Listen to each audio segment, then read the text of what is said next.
Today, you'll see Dave Winfield and the New York Yankees against the Chicago White Sox, who have exchanged power for speed from Comiskey Park, or from venerable Fenway Park in Boston. The Kansas City Royals against the powerful lineup of the Boston Red Sox. Then it's golf, and sweet-swinging Sammy Snead is among the great names playing in the legends of golf. But up first, NBC Sports presents Major League Baseball, an inside look at baseball and a preview of today's game of the week. Brought to you by Miller Beer. Miller, made the American way since 1855. And by Midas. For brakes, mufflers, and shocks, trust the Midas touch. Hello, everyone. I'm Bill McAtee in our NBC Sports studios in New York. Baseball coming up in about 20 minutes. But first, we want to bring you up to date on a story that has concerned the front office of the San Diego Padres. Thursday night before the Padres game with the Dodgers, second baseman Alan Wiggins disappeared. He still had not reappeared yesterday afternoon when club president Ballard Smith called a press conference. Alan talked to his agent this morning, and we are now attempting to get a hold of Alan. And as soon as we've had a chance to talk to him, we'll determine what his status will be with the ball club. Wiggins, who signed a 4-year, $2 million contract this past offseason, is still not with the club, and it's not known if he'll be in uniform for today's game against the Dodgers. Padres lost their game last night at Dodger Stadium, and fans out in L.A. saw a masterful one-hit pitching performance from Orel Hershiser. Hershiser faced the minimum number of hitters, 27, and the shutout extends his streak of scoreless innings to 22. In Chicago, Tom Seaver allowed only one earned run in 7 innings, picking up career victory number 290. Receiver received some excellent defensive help. Watch Julio Cruz get to the ball at the foul line and then make the catch. Ed Whitson of the Yankees had a no-hitter going until the 6th. That's when the White Sox broke it open. With 2 men on, Harold Baines hit his 4th home run of the young season, and the White Sox went on to win it by a score of 4-2. Of course, some of you will get a chance to see the Yankees and the White Sox today. There has been much talk about the future of Yankee manager Yogi Berra. We talked of Alan Wiggins, who wasn't with the Padres. Many expected Berra to be gone by this weekend. We'll talk with Yogi from Chicago right after this. As we said, some of you today will see the Yankees and the White Sox from Chicago. The Yankees have struggled at 6-8, and there's been a great deal of speculation about the future of Yogi Berra. That despite the fact the season is only 14 games old. But the speculation has continued, and Lynn Berman is with Yogi in Chicago. Thank you, Bill. We're with Yogi before just the 15th game of the season, and the question has to be asked, are you on the verge of being fired? Well, I'm still there, Lynn, and you know, he's the boss. I'll tell that to the writers all along. I know I've been getting it all week, and I'm still managing. I'm not going to resign either, and it's up to him. He's the boss. Have you thought at all about resigning? You brought it up. No, I haven't thought of anything about resigning. I love this game too much. Is it unfair that this talk should be going on after just 14 games of a baseball season? Well, you got to get used to it, and I'm used to it, hearing the same questions all the time. I think I should write a letter and just hand it to the writers. Have you talked to George recently? No, I haven't talked to him. Last Monday I talked to him. That was about it. How is all of this affecting the club, Yogi? Well, that part I don't know. They're going out to do their job. Right now, I know we're not getting the hits at the right time. We're hitting the ball good. When we do hit it good, it's right at somebody. Have you thought for a moment of ever saying to George, last year I did well in the second half. It was an unusual year with the Detroit Tigers. Give me one full year. Get off my back. No, that don't bother. I'll tell you the truth, Lenny. I just go out and do my job. I'm out at Park early, and I like it, and talk to the boys and everything, go out and do the job. So you plan on being around for a little while? Well, I hope I am. So if it's not over till it's over, it's not over yet for Yogi Berra. Well, right now it isn't. Like I said, I'm still here. Thank you, Yogi. All the best. Thank you, Lenny. Okay. Back to you, Bill. All right, Lenny. George Steinbrenner knows the Yankees are engaged in a war for attention with the Mets. Certainly a managerial change or speculation that Billy Martin could be back doesn't hurt generate publicity. Now, earlier this week, after a much-publicized trial, former Cy Young Award winner Denny McLain was sentenced. McLain, the last Major League pitcher to win 30 games in a season, Thursday was sentenced to 23 years in federal prison for loan sharking, bookmaking, extortion, and drug possession. Denny McLain said later, "I don't know how you get to where I was today, from where I was 17 years ago." Last Sunday afternoon, Willie Hernandez became the first Detroit pitcher to bat in almost a decade when a lineup change forced Hernandez to the plate. Hernandez showed his place is indeed on the mound. In Anaheim, another pitcher, rookie Bob Kipper, made a classic rookie mistake, cutting off Bob Boone's throw to second on a steal attempt by Mike Heath. Kipper making a catch that shouldn't have been. Mike Davis missing a grab that could have been. Landing hard in the seats, going after a home run ball from Jerry Narron. Yankees, White Sox, Boston, Kansas City, one of those coming up, and in a moment we'll look at the NBA playoffs and have a preview of the legends of golf. We'll be back to New York in a moment. Thank you. You know, there was some speculation in the offseason that the San Francisco Giants might become the latest sports franchise to change cities. Bob Lurie saying he didn't believe the Bay Area market was big enough to support both the Giants and the A's. Also talk of a dome stadium. Here's Lynn Berman. Freezing candlestick night games. The Giants tried to take advantage of that in their commercials. Legs. Medic. I can't feel my legs. Hey, easy, kid, easy. Cold beer. To those valiant few who endure an extra inning night game, this year, once again, the Giants present the Quad Candlestick. But also this year, the Giants have switched to mostly day games and groundskeepers in Hawaiian shirts and new commercials. This year, Giants fans will experience something new. Sunshine. Yes, it's old-fashioned daytime baseball 6 days a week at the Stick. The 1985 Giants. Real grass, real sunshine, real baseball. We're going to give away muscle shirts. We'll give away suntan lotion. We're going to dress the ground crew in Hawaiian shirts. It's all part of the theme, but I think the real point is that what we're trying to get across is day baseball is a great way to come spend the day. And Candlestick Park is a real friendly place during the day, unlike it is at night. You've had cold commercials for night games, hot commercials for day games. What is next? Well, we've promised them every kind of baseball we can think of. One, we've promised them, winter baseball, and now we're promising them summer baseball. And if this doesn't work, we're going to have one alternative, and that's to promise them winning baseball, which is pretty radical, but I think it's worth a try. But day or night at Candlestick, the Giants continue to struggle with the elements. I've discovered that financially I can do better off playing the day games because I only had to buy one pair of long johns this year and one pair of long wool sleeves, so I found out I could save a lot of money by playing these day games. I like night games. I don't care how cold it is out here. Really? I like playing under the lights. I think, that's modern baseball, and, I'm a modern baseball player. But the real issue at Candlestick is not day or night games, but any games at all. Will the Giants move out? There's even talk of doming Candlestick. The running joke in San Francisco is putting a dome on Candlestick is like putting lipstick on a pig. In fact, the Giants dislike the idea of a dome candlestick so much, they've even made a funny commercial about that. My guest is Don Doofus of the architectural firm of Doofus and Dorkay. Mike, as you can see, our firm has developed a boldly innovative approach toward shielding Candlestick Park from the cold night winds here. Now, the Doofus Dome is retractable. As you can see, there's kind of a hinge arrangement here, Mike. I see it's a multi-use facility. Yes, there's a playing field as well as the basketball arena and the concert hall here. And for the occasional daytime baseball game, the dome is supported in its open position by a massive four-pronged structural member. Sort of a fork shape. It is a fork shape, yes. You want a dome? No, I want 45 to 48,000 seat stadium with good weather, good parking, good access. So you don't want a dome. You want to stay in the area. And should the A's move to Denver or somewhere else, you wouldn't mind moving into the Oakland Coliseum. That could be a possibility, but I don't want to hurt the people in San Jose or San Mateo, Redwood City, because they have worked hard and we are pursuing our negotiations with them. So in the meantime, Giants fans continue loyal. They love their Giants, and they love Candlestick. The thing is that we grew up with Candlestick being the way it is, and as somebody said it, maybe a dump, but it's our dump. This is what we're used to for sports. And so the Giants may still be in last place in the National League West, but they're in first place in their fans' hearts and in their commercials. Len Berman at Candlestick. All right, Lenny, the Giants, by the way, scored 6 runs in the ninth to beat Cincinnati 7-6 on Dan Gladden's 2-out, 3-run home run. Coming up next, you'll see either the Yankees and the White Sox, Boston and Kansas City.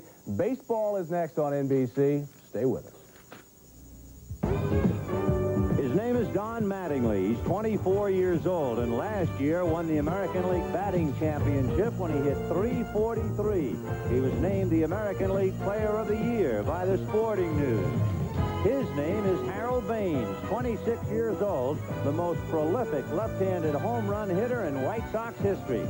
They meet today as the Chicago White Sox host the New York Yankees.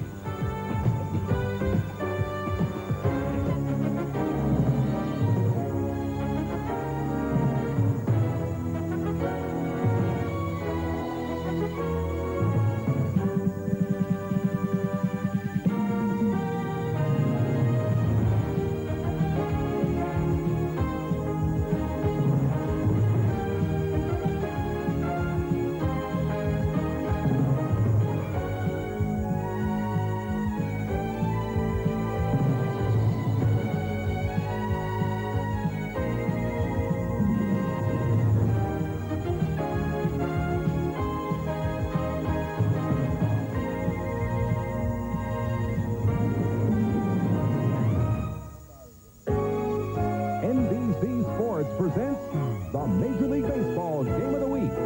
Today from Comiskey Park, it's the New York Yankees versus the Chicago White Sox.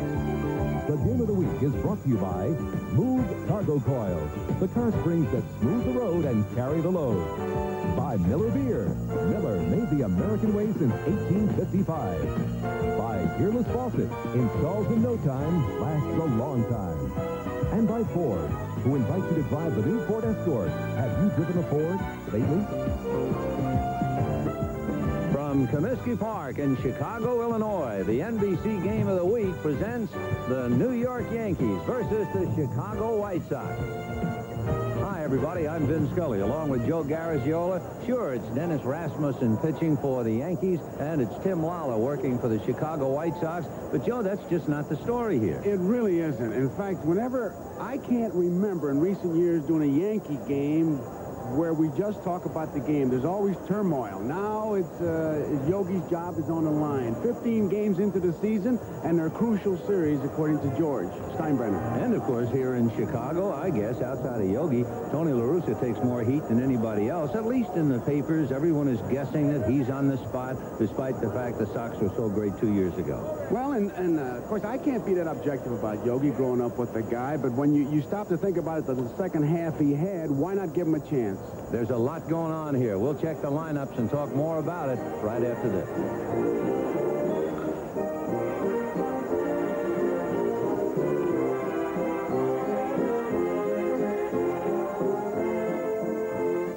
Is furnished by Major League Baseball in cooperation with the Players Association.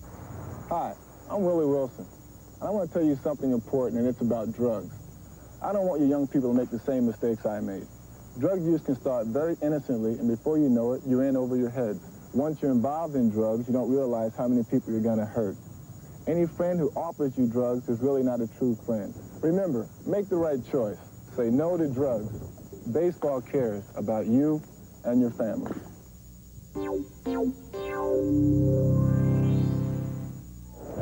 Hi, I'm Don Mattingly of the New York Yankees. We'll be bringing you today's lineups from chilly Comiskey Park. Leading off today will be Ricky Henderson, our speedy center fielder. Batting second will be the most consistent second baseman in baseball, Willie Randolph. I'll be hitting third today, playing first base. In right field today will be hitting fourth for us will be Big Dave Winfield, probably the best athlete in baseball. Hitting fifth, Big Don Baylor. Sixth will be Billy Sample, acquisition we picked up from Texas this year. Hitting seventh, playing third will be Dale Boo Boo Berra. Eighth will be our catcher, Butch Weininger. Hitting ninth will be the speedy shortstop, Bobby Meacham. Today's left-handed pinch hitter off the bench will be Big Ron Hassey.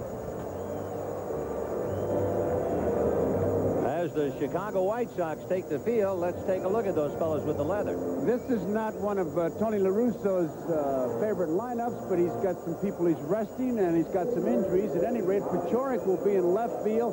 Salazar, good range, a very strong arm, no worries out there, according to Tony La Russa, with him in center field. Baines, an underrated outfield in right field. Fletcher, Guillen is the shortstop. He pronounces his name Guillen, but everybody's pronouncing it Guillen, so it's Guillen as shortstop. Cruz is the second baseman. Walker's at first base. Hill is the catcher, and Tim Lawler, a former Yankee and San Diego Padre, is the pitcher. And I don't want to put Don Mattingly down with his estimate of the weather. He said it was chilly. It's 44 degrees here, so that makes it cold. Yes, sir. Tim Lawler tuning up with a record of 1-1, coming off perhaps his finest game since he came over to the American League in the Lamar Hoyt deal that sent Lamar to San Diego. His first White Sox victory, he went 7 innings against the Red Sox, allowed just 1 run. That was a home run by Tony Armas. He struck out 7 and walked just 2. Lawler, when he was in the National League, was an excellent hitter. Of course, he won't have much of an opportunity over in the American League unless they use him as a pinch hitter. Ironically, the first Major League home run Tim Lawler ever hit, he hit it against his now teammate Tom Seaver. As a pitcher, Lawler doesn't have any trick pitches. He's got a good sinker. The slider is what makes his game easy or a tough game. If he gets that in the spots he wants to get, the slider, he'll have an easy game. That, you might as well call it his out pitch. A slider and a good fastball, and that's Tim Lawler. Well, we'll see about Tim Lawler. He'll be pitching to Ricky Henderson, followed by Willie Randolph and then Don Mattingly. You might have heard Mattingly call Dale Berra Boo-Boo, Dale Boo-Boo Berra. Of course, they're playing off the cartoon strip, Yogi and Boo-Boo. And that's what the guys have. And, of course, these are trying days for Yogi. It's also trying days for Ricky Henderson, to be honest. After all, a much publicized, high-priced ball player coming over from Oakland. And Henderson, who had been injured, is off to a slow start with his 18 at-bats. He has only 2 hits. And, of course, anytime you talk about Ricky, you immediately look at the stolen base column, and he does have 2 steals. Got those last night. So for Ricky Henderson, the spearhead of the attack, and Tim Lawler with a pretty good move. So if Henderson gets on, why, they will certainly be testing each other considerably. And talking to Ricky, it's interesting. He only gets a 3.5-step lead off first base. And when I said most guys get 5, he said, well, if I get 3.5, it doesn't look like a big lead. And I'm running just as fast as I can with the second step. So it does make a lot of sense not to get the big lead, draw throws, and constantly diving back to the bag, if indeed you run as fast as Ricky Henderson. If you hadn't looked at the box scores or the story of last night's game, won by the White Sox 4-2, it was a most frustrating Yankee defeat because in the process, they left 14 men on base. So Henderson, a spearhead, trying to get aboard and shake him out. Remember, he's had 3 seasons of 100 stolen bases. And Lawler about ready, and here we go. Starts him with a fastball and misses, and we're underway. 1-0. Tim Lawler, born in 1956. And he's a little low, ball 2. If you get the impression with that center field shot that Lawler is pitching downhill or from the top of the mountain, not a bad impression because that mound is a high mound.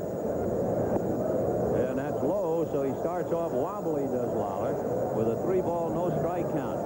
Now, the mound technically is supposed to be 10 inches high, but how they slope it's another story. That's right. But if they measured that, it wouldn't be 10 inches high. 3-0. And he's walked him, and look out now. So Henderson, who has stolen 249 bases in his great career, including, of course, a record 130. And look at that, more stolen bases than the entire Yankee team. Might add that with the speed that the White Sox have, the base paths here are hard. It's a fast track, and the reason I say that, coming out early, I noticed the way they watered the infield. They watered all the infield except the base paths themselves. They were left dry, so it is a hard track. It'll be to Ricky Henderson's advantage. Well, Henderson at first held on by Greg Walker. Randolph takes ball 1, so Lawler, having trouble, hasn't hit the strike zone yet. Randolph has been hurting, not just with that 222 average. He has had a stress fracture of the foot. Although he is playing somewhat in pain, he gives you his best shot all the time. And there goes Henderson. The pitch outside. He'll throw. Gets off the glove of Cruz. However, backed up by Guillen, and holding on is Henderson. You had a great picture of the jump that Henderson got off Tim Lawler, even though he's a left-hander. Lawler gave him a look right there as whenever he broke, and with that first couple of steps accelerated to, well, Hill had to actually throw flat-footed, and you could see that even if the play is made at second base, Henderson's going to beat it with that head-first slide. For Ricky Henderson, his 3rd stolen base. You know, the Yankees have not had a player steal 50 bases since the late George Snuffy Sternweiss back in 1944. That's where Ricky is with the active players, number 2. And, of course, Ricky Henderson, a young man, he's going to steal an awful lot more before he's through. He's only 26 years old. So Randolph not trying to move him over. Because of that foot, he's using the head-first slide again. 2 balls, no strikes. A high strike, letter high, outside part of the plate. Randolph shaking his head, no, no, no.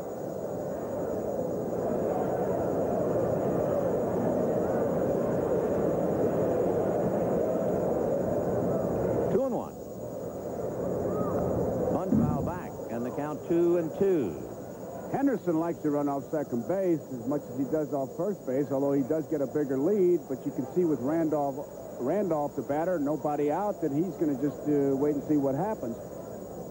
The doctors have recommended that he slides head first to protect that injury that he had, and he was pretty successful with his feet first slide, but to protect it, he's going head first. 2-2 to Willie. Breaking ball hit slowly to short, charging Glee, and he has to go to first, and Henderson moves up a notch to third. The ball was not hit hard enough for Ozzie to make a play at third. So the Yankees have Henderson at third with 1 out, and now Don Mattingly coming up. Henderson didn't hesitate, did he? As soon as that ball was hit, he was gone. And usually they say make the ball go through if it's on the left side of the infield. Not Henderson. He knew he could make it, and he took off. You know, it's interesting, this early in the season, the White Sox are a game and a half out of first place. The Yankees are 3 games out. A year ago, the Yankees were 9 games out. So they have improved. So with a runner at third, we'll see what Mattingly does. He promptly bangs it. It slices, and it's grabbed by Salazar. Here comes Ricky. Good throw. He's in there. Boy, what a fine throw.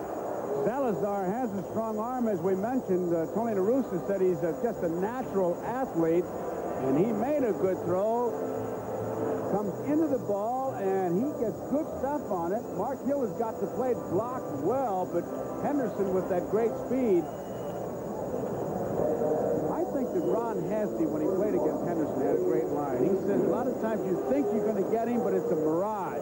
And there it is with the outfielder making the throw and Henderson slide. For the Yankees, it is really what they needed. After stranding 14 men last night, their leadoff man gets on and comes around to score. Winfield takes a strike. For Mattingly, his 7th RBI. Winfield and Baylor each have 2 home runs. And Winfield with a half a dozen RBIs. Change-up, good pitch at the knees, outside corner.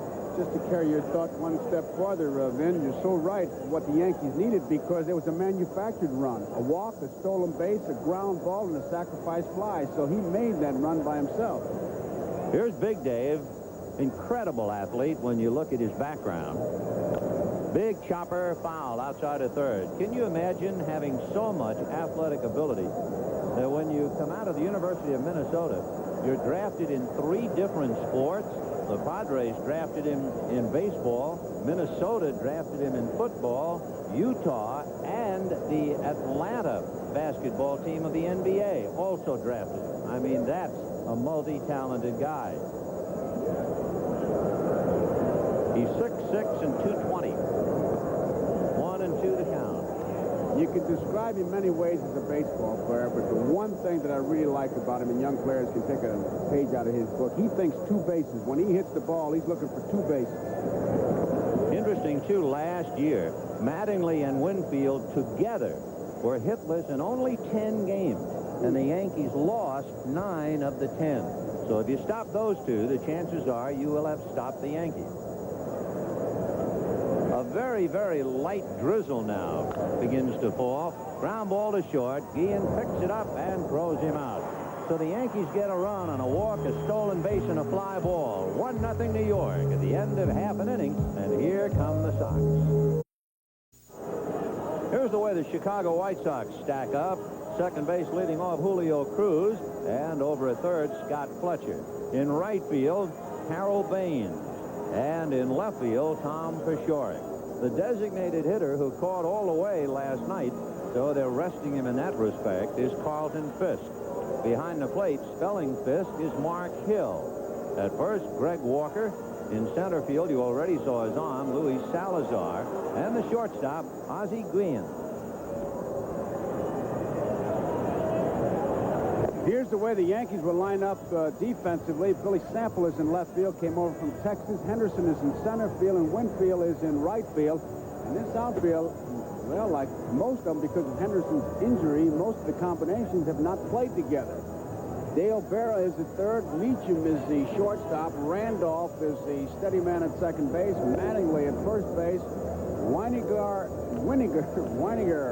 is the catcher. And Rasmussen. Imagine me butchering the catcher's name. Why don't you just call him Butch and let it go at that? Yeah. Take a look at the left-hander by the name of Dennis Rasmussen, making his third start of the year. You can see his record is 0-1. And by the way, the Yankees have given him a run. The Yankees have lost 3 straight season series to the White Sox. The last time the Yankees won a season series against Chicago was in 1981. So we'll see how Dennis goes now that he's been staked to a run. He's got an excellent curveball, fastball, and a slider. No trick pitches. The slider's not very much. In fact, I don't think he'll throw it much to the right-hand batters. Control and tempo, those are the keys. He's 6'7". He's a big guy, so when something gets out of sync, that's a lot of body to be out of sync. It's interesting, Tim Lawler coming out of the San Diego organization and pitching today for the White Sox. Dennis Rasmussen went to spring training last year with San Diego. And he's pitching to Julio Cruz. Ball 1-0. Rasmussen went to Creighton University. He missed his last turn. He had a touch of the flu. He's 6'7". He's got a lot of elbows and kneecaps coming at you. And the count, 1 ball and 1 strike. Rasmussen came to the Yankees in the deal that sent Greg Nettles to San Diego. Good fastball, and he's just got him 1 and 2. Rasmussen struck out 9 last year for his high, and it was against the Chicago White Sox. Then he went against Seattle and struck out 10. So as the modern-day ball player says, he can bring it. 1 and 2. 2 and 2. And you talk about baseball in a family. If you're old enough to remember an infielder by the name of Billy Brubaker, played with the Pirates and the Boston Braves, well, Dennis is his grandson. 3-2 the count. Tony La Russa, the youngest manager. Right behind him, however, is Doug Rader. 3-2. And he's walked the leadoff man. You might have been wondering what kind of a sign could he be given with 3-2 on the batter and nobody on base. What he probably was doing was giving a sign what would happen if Cruz would get on, and Cruz is on, so there is a play in order. A play in order indeed. We should point out how effective Julio Cruz has been stealing bases. As Scotty Fletcher gets in with that 208 average, Cruz has stolen 22 out of 24 in his career against the Yankees. And a good bunt, but it's on the chalk. It is going to stay fair, foul. That is most unusual because I'll tell you, I came out early, and I do this in every ballpark, and it's an old catcher's habit, is you check in front of home plate. It was wet down because of the sinker ball pitcher Lawler. The lines are tilted in. That ball going foul it started to stay fair. You can see it. And the only thing that could have helped it if they would have put another coat of whitewash on there, which they have done. And there's nothing wrong with it, but it is tilted in, and I'm surprised that ball went foul. And it's a tribute to the Bossert family, I think the dean of groundskeepers, beginning with Emil in Cleveland, Harold and Marshall, who were there, the sons, and of course Gene, who was here with the White Sox, and now Roger, his son. They talked to Tony La Russa, and they're like the 10th man on the ball club if you got a Bossert around. The throw to first not in time. So we already then see the Bossert family imprint here, the mound, and now suddenly the way the infield is. In front of home plate, the mound, the base paths, and the lines. I see 4 things already. 0-1 to count, another throw, and Cruz able to read Rasmussen. You know, because he's so tall, it's almost like watching a hook and ladder unravel. It takes a while for him to get over there. He looks like an easy pitcher to read. We'll see. And he's got him picked off. As soon as I say that, see you later, Julio. he gave him such a lulling bad move over there that he sold him on it. He's got two moves, no question about it. This is his good move right there. You see him look towards the plate. They call it a half-balk move, which always brings up Jocko Conlon's line. What's a half-balk? You give him halfway between first and second. It's either a balk or it's not. But he looked to the plate. Screws broke. That was his good move. And the way you run on him is because of his slow delivery on the plate, not because of his move. He's got a good move. So Scott Fletcher now with a count 0-1 takes 1-1. And, of course, when you talk about half-balk in the National League, the first name that comes to mind is Steve Carlton. Oh, right.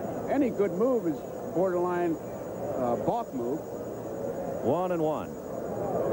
And the bunt fouled away. 1-2. You know, Ben, getting back to the Bossert family, last night when I saw the field and I saw the way it was cut, it looked beautiful. Any other field that didn't have the Bossert signature on it, I would have said cosmetic. But I said there's a reason. Got to be a reason. Oddly enough, there wasn't a reason as you look at that cut. It just looks nice. 1-2 the count. You know, there's so much history here at Comiskey Park, celebrating its 75th anniversary. And one reason why it is the way it is the New York Yankees. I'll tell you why in a minute. Half swing, and that's going to be strike 3. It originally was called White Sox Park, then they changed it to Comiskey Park, and the major changes took place in the middle 20s when the popularity of the Yankees, led by Ruth and Gehrig, always drew overflow crowds. So they have replaced the wooden bleachers with permanent steel and concrete structure. The outfield pavilions were double-decked. The present bleacher structure was built all because of the Yankees and all their big draw here. Young Harold Baines at 26. Today we're looking at the two top left-hand hitters in the American League, Harold Baines and Don Mattingly.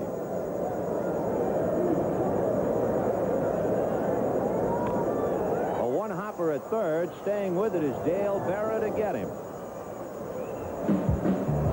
So the White Sox are on the line, and at the end of an inning, the Yankees won and Chicago nothing. He is really as much a part of the New York scene as the Empire State Building. When you realize that he has been involved with the Yankees and/or the Mets since 1947. His name is Lawrence Yogi Berra. What did you call him when you were kids growing up on the hill? Yogi? No, Lottie. What was it? Lottie. How do you spell that? Well, I guess L-A-W-D-Y, but his mother couldn't say Lawrence. She called him Lottie. Lottie, vinca. Oh, Lordy. Lottie. Well, here's Don Baylor. And Baylor fouls it back out of play on the count 0-1. Look at this picture. Now, can you find Joe and Yogi? Well, we're going to help you out. First of all, here's Joe. Good-looking guy. Look at all that hair. Yeah. Oh, man. And then, who could ever mistake Yogi for being Yogi? Stags. 1-1. How long ago was that picture taken? I guess we were 12, 13 years old. Ben Pucci was in there. I know all the guys, obviously, but he was a football player, professional football guy. Big guy in the back there. Nana, River. Little looper into right field. Going out is Julio Cruz, but it's a little flare, and it drops for a single. So Baylor is aboard, and the batter will be Billy Sample. You know, Baylor's always being hit by pitches, and he has finally popped off about it. Baylor told the Boston Red Sox he was sick and tired of being hit, and he was going to get somebody. If he didn't get a pitcher, he would get somebody. So the word's out in the American League. Baylor at 6'1" and 210 is fed up with it. He's been hit 170 times. I'd be fed up by then, too. Here's Billy Sample.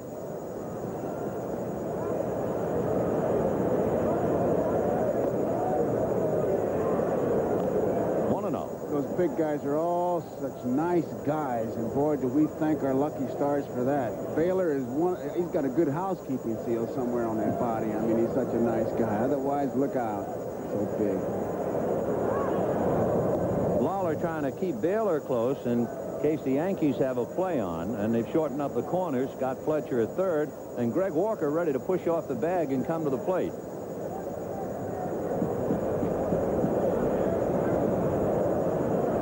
Sample hitting .231 as he stands at the plate.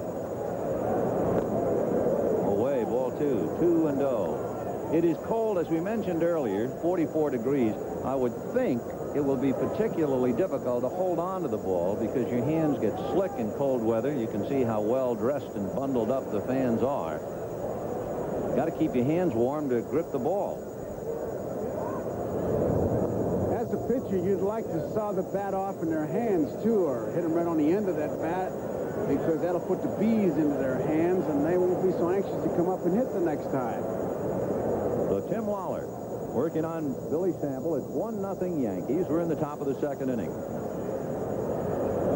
Fastball fouled away, and he was trying to take him to right field. He kept the ball away, so Sample thought he'd go with it and fouled it off. 2-1.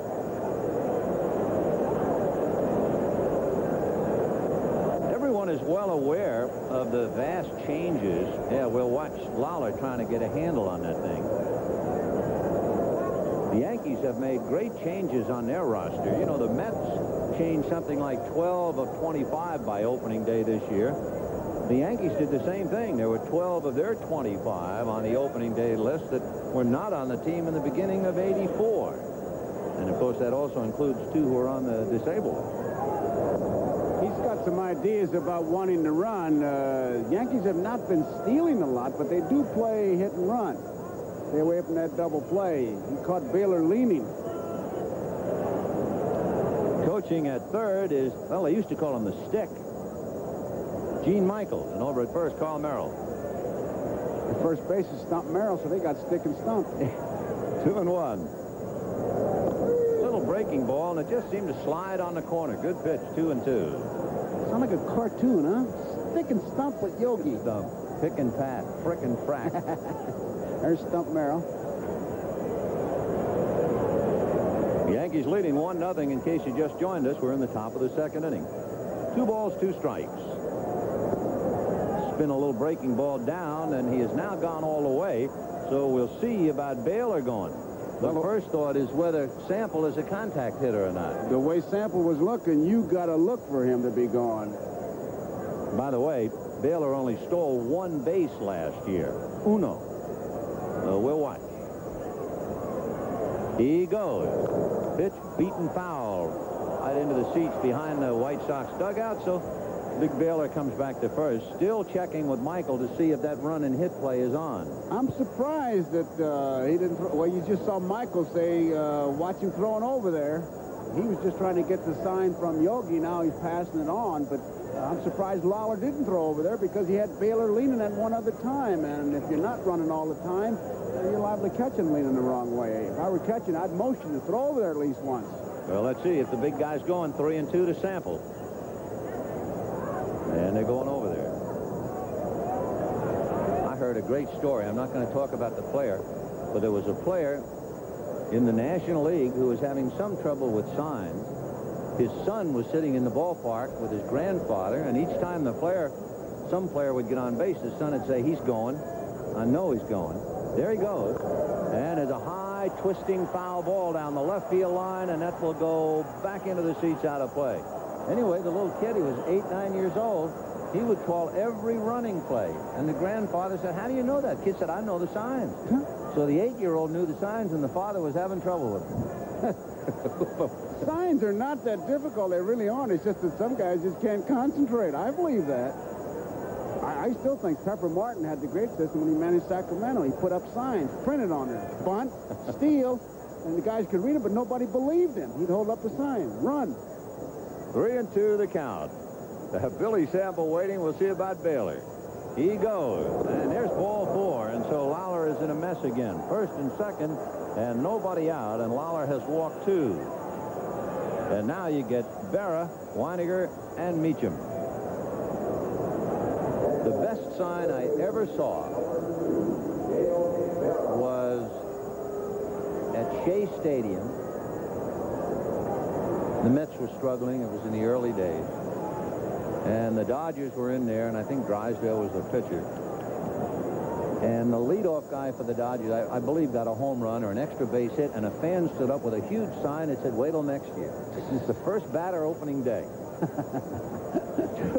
2 on and nobody out, and of course the Sox are looking bunt, so Walker ready to come to the plate.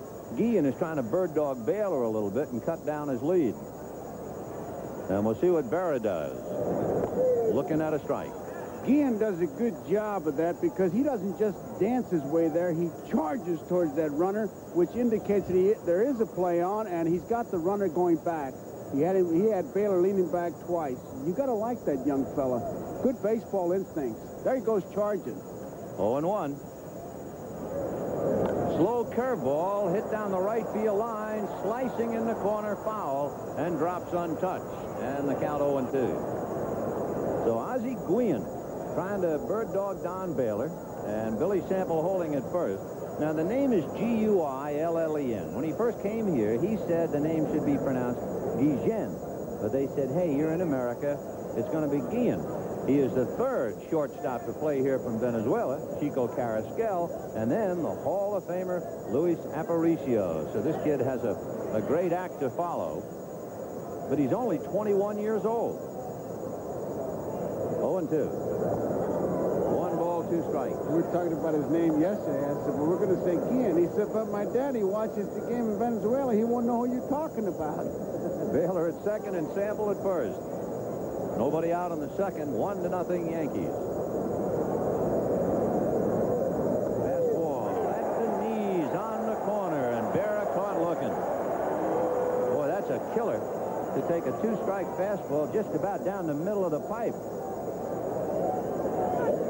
He just couldn't pull the trigger on it. He gets a good look at it. No doubt about it. So 1 away, and the batter, Butch Weiniger, who homered against Lawler in the Yankees home opener. Butch hitting .298. That's his only home run, and 8 RBIs.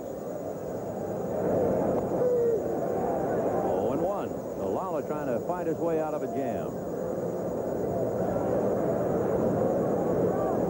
Baylor opened up with a little pop fly, as the modern player calls it, a flare to right field. It's raining in Chicago now. It's no longer just a couple of drops. It's raining. So in 44-degree weather, it is raining, and we're very close, I'm sure, to having it turn to snow. 1-1. Tried to change off the breaking ball. 2 balls and 1 strike. What's going on elsewhere? Kansas City leading the Red Sox 2-0 in the second inning. 1-0 Yankees. We're in the second with 1 out. And it's in the dirt, gets behind Hill, will roll to the backstop, and everybody moves up 90 feet. Baylor goes on to third, and Sample moves to second. And I'll assume it's a wild pitch until we hear otherwise, especially when I'm working with a catcher. Well, I tell you, I don't think he did a good job. It's not like Mark Hill. He just kind of reaches down. He didn't move at all on that ball. He didn't get in front of it. It did hit the dirt, and usually that's the yardstick. If it hits the dirt, it's a wild pitch, but that's not like Mark. He's a good receiver. So with 1 out, runners at second and third. The count to Weiniger is 3-1. Bobby Meacham, the shortstop, is the number 9 hitter on deck.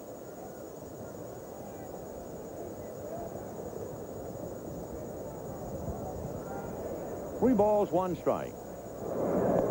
Missed inside, so that loads him up. That's 2 walks in the inning, 3 walks in the game for Lawler. And with the bases loaded, 1 out, 1-0 Yankees in the second. Here comes Meacham. To add to everything else, the cold and the rain, Tony La Russa sees himself surrounded. There's a 15-mile-an-hour wind, which is a pitcher's wind since it is blowing in. Coming in towards home. Here's Bobby Meacham now with a chance to get rich in a hurry. 0-1. You just saw that shot of the flag, but here in this ballpark, players will check flags all over this ballpark because it can be confusing. One that looks like it's blown in, the other one will be blown almost completely opposite. No balls and 1 strike to count. Fastball, and the count 0-2. Andre Robertson was saying before the ballgame that he is very close to, as he put it, taking serious workouts. Meacham took a serious workout before the game. The clubs were not hitting because of the early start, and Meacham in batting practice was having trouble with the pitch on the outside part of the plate. Just didn't seem to be able to cover that part with his stance and the fact that he's lifting up, pulling away from it. 0-2 to Bobby. Show him that pitch. 1-2. I think that's the target, too, Vin, that outside part of the plate, because he's not striding into it, and he's back from the plate. He'd like to return the favor. He was originally drafted by the Chicago White Sox, and he's up there now trying to punch a hole in Tim Lawler and the team picture. The count 1-2. 2-2. So you have Don Baylor at third, Billy Sample at second, Butch Weininger at first. The Yankee run in the first inning. Henderson walked and stole second, took third on a slow roller to short, and scored on Mattingly's fly ball. And that's it. 1-0 New York, top of the second. Here's his pitcher's decision. He's got to make it happen here. He doesn't want to go to 3-2. 2 balls, 2 strikes. Fastball, a one-hopper hit down to Cruz. He feeds Speed, and he goes to first. Double play. And the Yankees lead 2 more. At the end of an inning and a half, 1-0 New York. The thing to watch here is Guillen's aggressiveness coming across that back from the shortstop side. Now, he flicks it. Look how far out of the way he is. In fact, last night, he was charged with an error because he caught a ball and wasn't on the bag. He was in the neighborhood, which is a great Dodger tradition. Their infielders were always in the neighborhood on the double play, never on the base. I beg your pardon. Okay, I just thought I would tell you that. Last night, the Yankees left 14, and of course, Yogi sees them load the bases and leave 2 in the second inning. So now in the bottom of the second, it'll be Tom Paciorek, known throughout his career as Wimpy. Tom hitting .250. Big, slow, breaking ball, missing ball 1. Would this guy be a starter on your all-nice guys team? Yeah, and one of the great smiles of all time. Hard to believe he's piled up 12 years now in the big league. Time goes. 2-0 the count. Tom Paciorek, born in Detroit, suffered a broken hand last year. That really slowed him up, fouled it away.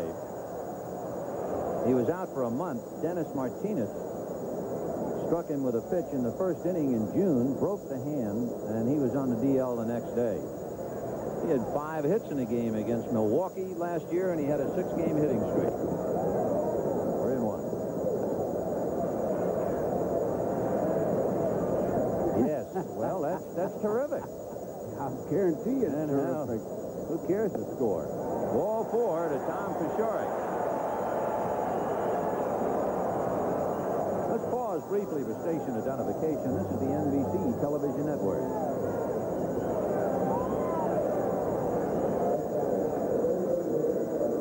You know, I was talking about the cold weather, and I certainly don't need to make excuses for Major League ball players. Lawler and Rasmussen have each walked 2. We're only in the second inning. I think the combination of trying to hold on to the slick ball with slick fingers in the cold, plus sitting in the dugout for any length of time, you have to be chilled. And here's Pudge, Carlton Fisk, who can handle a bat. You can put a play on with him. Ball 1. He has played in 12 games this year, and Fisk has gotten at least 1 base hit in 10 of them. Of course, the Red Sox would just as soon forget him. Every time he looks at the Red Sox, he hits a home run, it seems.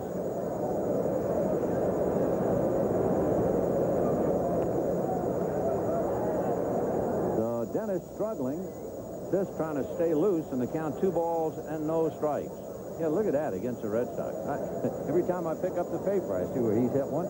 He spoiled opening day in Boston, and then the first time the Red Sox came here, he knocked them around.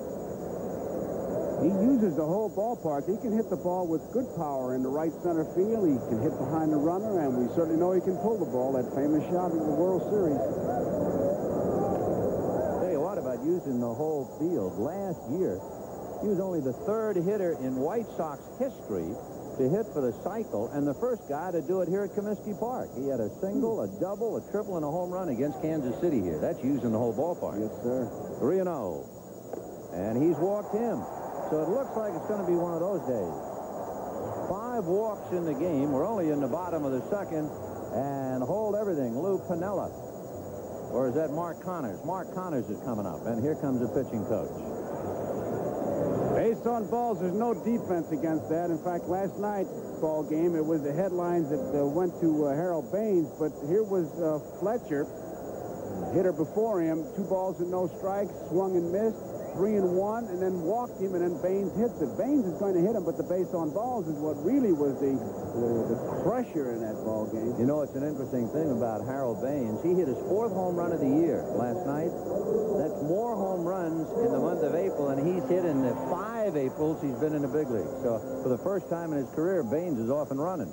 And you know what? Yogi had just sent word out, don't give him a ball outside. Jam him. Well, let's see what Mark Hill does now. With 2 on, he's going to sacrifice. Coming in is Dale Berra.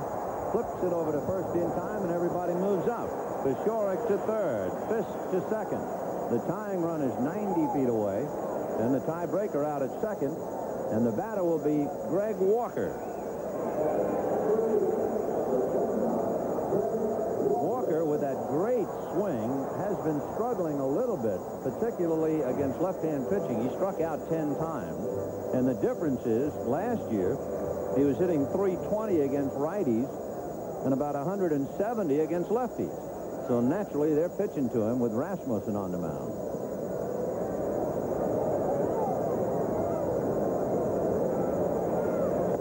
Strike.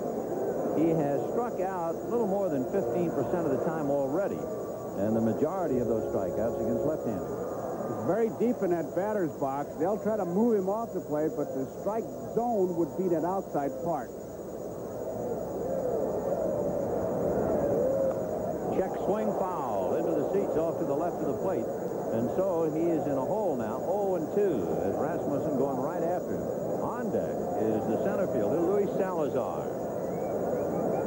You have 1 away, bottom of the second. The Yankees leading 1-0. And Greg Walker up there with runners at second and third.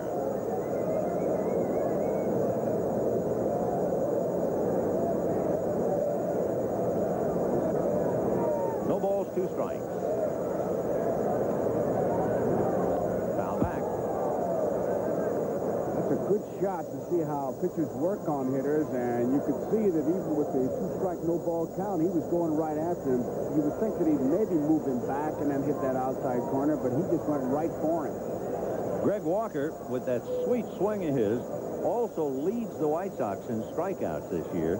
So you would expect he's going to be a little defensive now. 0-2. Let's see. Slow one, and he whacked it foul. Oh, what a bad pitch.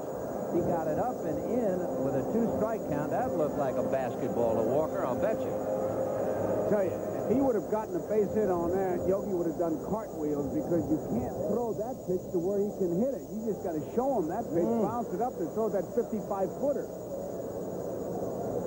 Well, that was the only reprieve. 0-2. I don't think Rasmussen will come back with that kind of pitch again. Fastball. Got him looking on the corner. Boy, I tell you that if he missed that 0-2 off speed, he was done. So Walker goes down as Rasmussen punches him out. Second strikeout for Dennis. And the batter now, Luis Salazar. Salazar, playing center field today, made a good throw if you were with us. However, not good enough to get the speedy Ricky Henderson. And now La Russa's starting to think, well, am I going to start leaving people on? Slow and low, ball 1. Salazar can give you a good job at third base and all 3 out positions he played last year for San Diego. He hit .241. Yogi trying to get off the hook as he nestles down in the corner of the bench. 2-0. Ozzie Guillen, the shortstop, hits 9th back of Salazar. Remember, first base open. Guillen is hitting .313. Salazar is hitting .179.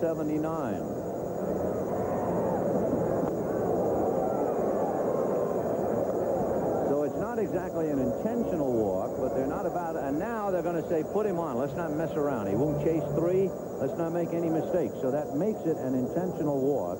That means 4 walks given up by Rasmussen, 6 walks in 2 innings today. is a hacker, too. He doesn't go up there for the base on balls. He'll be swinging the bat. Well, Guillen has a little 6-game hitting streak. And you might know, if you read the story, Ed Whitson was working on a no-hitter last night in the 6th inning, and it was Guillen who broke it up with a base hit. So Ozzie Guillen, the hitter. I like the way he wears his socks, too. You can see those socks, those little stirrups they're wearing now, those little strings. Guillen is a contact hitter. He has only struck out 3 times. However, he's going up against the left-hander. Scouts say he's a first ball swinger if he's around the plate. Big, slow, roundhouse jug. Ball 1, 1-0. We should point out we have already played over 40 minutes. We're only in the bottom of the 2nd. The last 11 White Sox games have averaged 3 hours and 6 minutes. Ground ball down to the right side to Randolph. And Willie flips over to Mattingly, and the Yankees are out of the jam. And the Sox leave 3. At the end of 2, 1-0 New York. We'll be back after these messages from your local station. The rains have abated. However, it is dark and overcast. They have turned the lights on. We have that at least 15-mile-an-hour wind blowing in from left field. And for good measure, at the start of the game, it was 44 degrees. I'll give you all that for no other reason than to perhaps explain the fact that the pitchers are struggling. Lawler has walked 2. He has committed a wild pitch. In fact, Lawler has walked 3. And Rasmussen walked 3 in the 2nd inning. He's walked 4 in the game. So 7 walks in 2 innings. And I really think the weather has something to do with it. What about the poor catcher who's out there playing pitch and catch with these guys? What about the poor catcher? He's got a nice chest protector, shin guards to keep his legs warm, a thing over his face. Foul ball, 0-1. Why do you look at me that way? Thank you, fungus tongue. And in his case, a beard. 0-1 to count. Not a way to go, Mark. Poor guy. 1-1 to count to Kenny Henderson. Kenny's one of the, Ricky Henderson, one of the few major leaguers who bats right-handed and throws left-handed. You don't usually see that. That's foul and almost took the stick's heels off. Gene Michael just did get out of the way of it. Henderson gives you a very small strike zone because of the way he crouches, but if you watch him swing, when he swings, his head is still in that strike zone. Many times when the fellow's low, he pulls up, and you'll see him miss the ball or pop it up, but he goes right after it. 1-2. 2 balls, 2 strikes.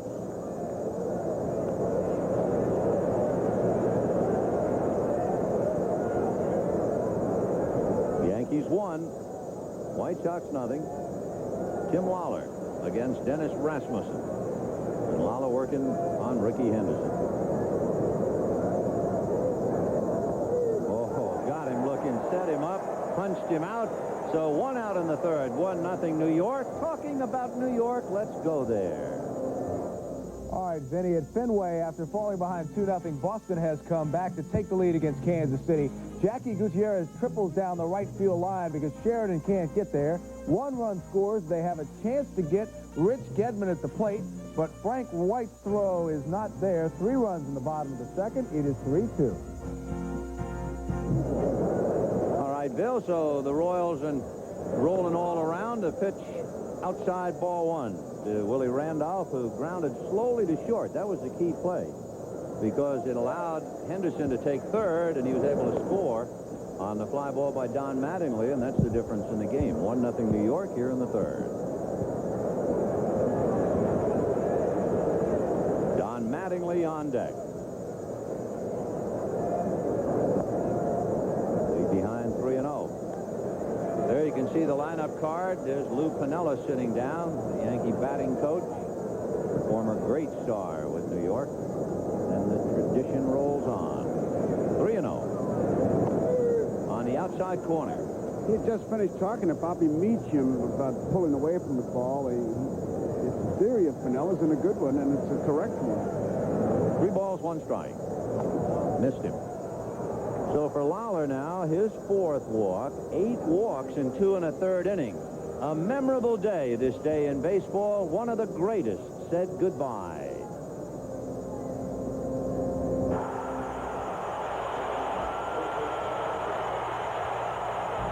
When the virus comes down from the moon, that means the boy. And if you're a boy and grew up to know how to play ball, then you come to the boys. Babe Ruth saying goodbye in Yankee Stadium, and it is particularly poignant as we give you a Yankee White Sox game in Comiskey Park. Remember, we talked about the Yankees being instrumental in having this ballpark changed because of their popularity. And if you look to the right field area, the right field pavilion, the first man to hit a home run over the pavilion roof was none other than Babe Ruth. 1 ball, no strikes. A little thumber out into shallow center. Trouble. It's going to fall for a hit. And Randolph hesitates, and he will keep on going. And the Yankees are in business with runners at first and third. That hurt. And shaking his hands is Mattingly, but he'll take the base hit any way he can get it. Boy, he really thumbed that one. That he did. He hit it right off the handle. As you can see him trying to pump some juice back in there. He needs a jumper cable as cold as it is today. Salazar came in, looked like he was going to take the ball on the bounce, but since Mattingly had hit it off the handle, had that crazy spin on it, spun away, and Randolph was able to take that extra base. So Mattingly not only has the only RBI with the scoring fly ball, he has now extended his hitting streak to 9, and it'll bring up Big Dave Winfield, who rolled a short in the first inning. So the Yankees at first and third, leading 1-0, 1 out in the third inning. Big guys had some big years already. Winfield, 2 home runs, half a dozen RBIs, hitting .278.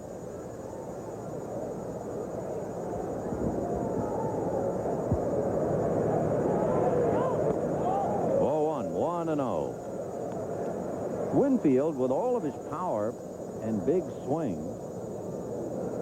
doesn't strike out very much, taking into consideration that he's a 100 RBI man, has hit 30 home runs many times. He has never struck out 100 times in his entire career.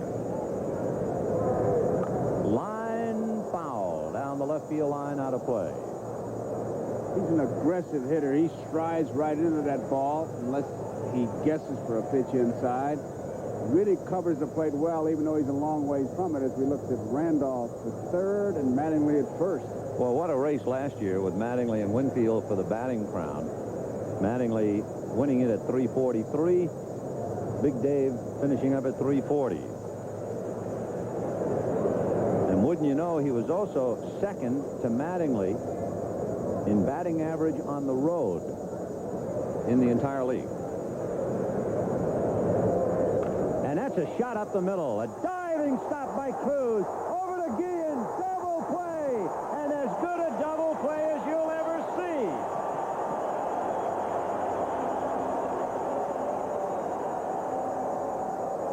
And now there's this. With a fellow who can fly down the line, Winfield, what a double play this is. Now, Cruz takes the base hit away from Winfield right through the legs of Lawler. Now, he gets it with the glove, knows he doesn't have enough time. Watch what he does. Guillen says, I don't have enough time for the glove, barehanded. And they get him, and Winfield goes to his position talking to himself. That's one of the more outstanding double plays considering everything. Look at this. And remember, the guy going down the line can really motor. And as so often happens, the starter of a great play leads off the inning, Julio Cruz. You know, they haven't had a gold glove here in Chicago since 1981 when Mike Squires was here. They might wind up with one yet. 0-1. It's still 1-0 Yankees. Bottom of the third inning. The Yankees had the bases loaded in the second, and Meacham hit into a double play. First and third, 1 out in the third, and then Winfield. It's hard to say Winfield hit into a double play. Hard to hit a ball that hard and hit it up empty. the middle and come up with nothing. 1 ball and 1 strike to Julio Cruz. That's on the corner, 1-2. Well, Julio, he made his Major League debut against the White Sox. That was when he was with Seattle back in '77. They call him Juice around here. And he was born in Brooklyn.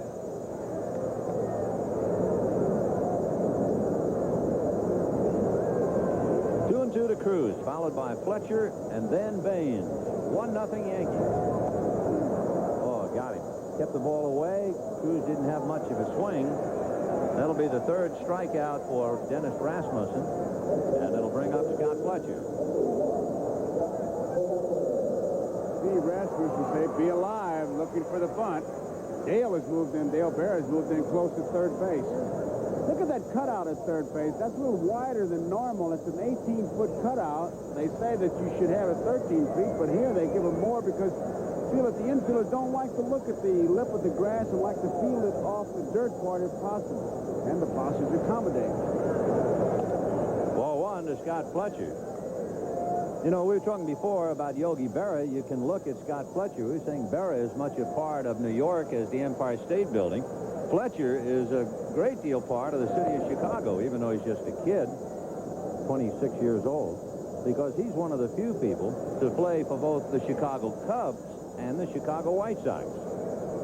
And nobody else. So when he says my kind of town, he's got the right. Didn't he, the kid, didn't want to drive you out to the ballpark in Milwaukee? Was that him? Remember? You thought he was the driver? Oh, yeah, that's right. He's got such a baby face, I died of embarrassment. 2-1. We were at the hotel in Milwaukee, and usually there's somebody who will take Joe and me to the ballpark before the game, and here's this young kid standing by the door, and I just said to him, are you the driver to take us to the park? And then this big grin came on his face. No, sir, he said, I'm a player. And you know what? He is. And Scotty chases one, and down he goes. So Rasmussen has now had back-to-back strikeouts. That gives him 4 in the game. And with 2 out in the third, here comes Mr. Baines. And for the Yankees, the bane of their existence. He hit .429 and 5 home runs last year. He said hello to the Yankees by hitting the big one last night with 2 men aboard. Big, slow curveball for a strike. 0-1 to Harold. Start to get that pitch over. He's really going to be tough because his fastball, no doubt about that being alive.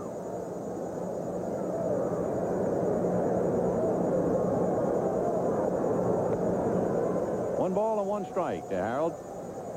Boy, with Mattingly at 24 and Baines at 26, we have some great young left-handed talent going to be around a while. And he slices a fly ball into left field. It's playable. The people were looking at it with their hearts. It was just an ordinary fly ball. And into a 15-mile-an-hour wind. At the end of 3, Yankees won, White Sox nothing.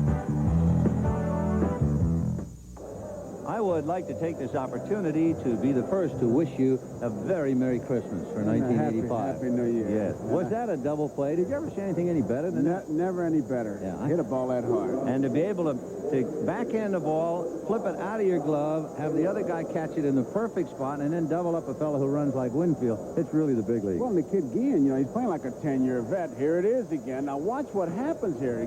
The glove down, flips it to him, barehanded, knows he can't make the play any other way.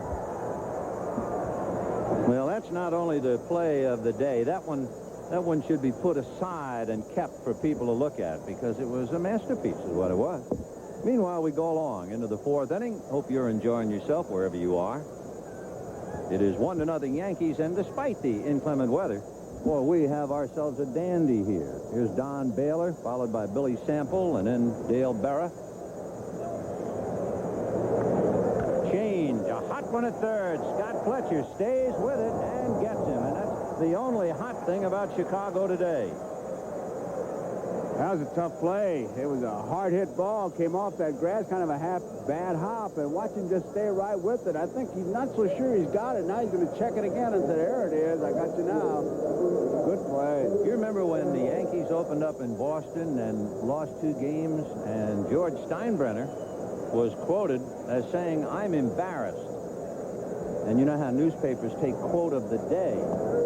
The Boston Herald had the quote of the day, George Steinbrenner saying, "I'm embarrassed." And one of the Yankee players said, "Quote of the day? You mean the president or the Pope didn't say anything better than 'I'm embarrassed'?"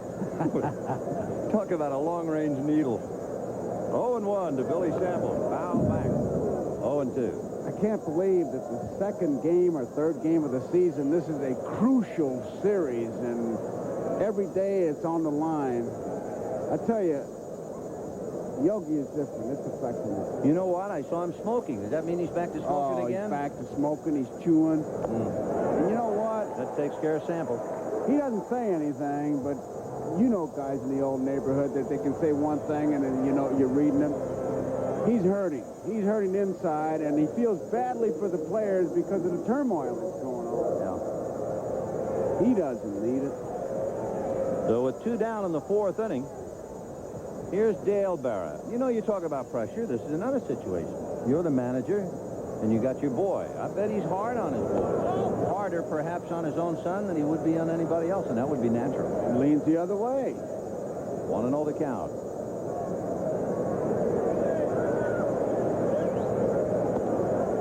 1-1. I have a theory. You want to hear it? Yeah. George Steinbrenner has a horse in the Kentucky Derby. And he's got his 2 sports entities mixed up.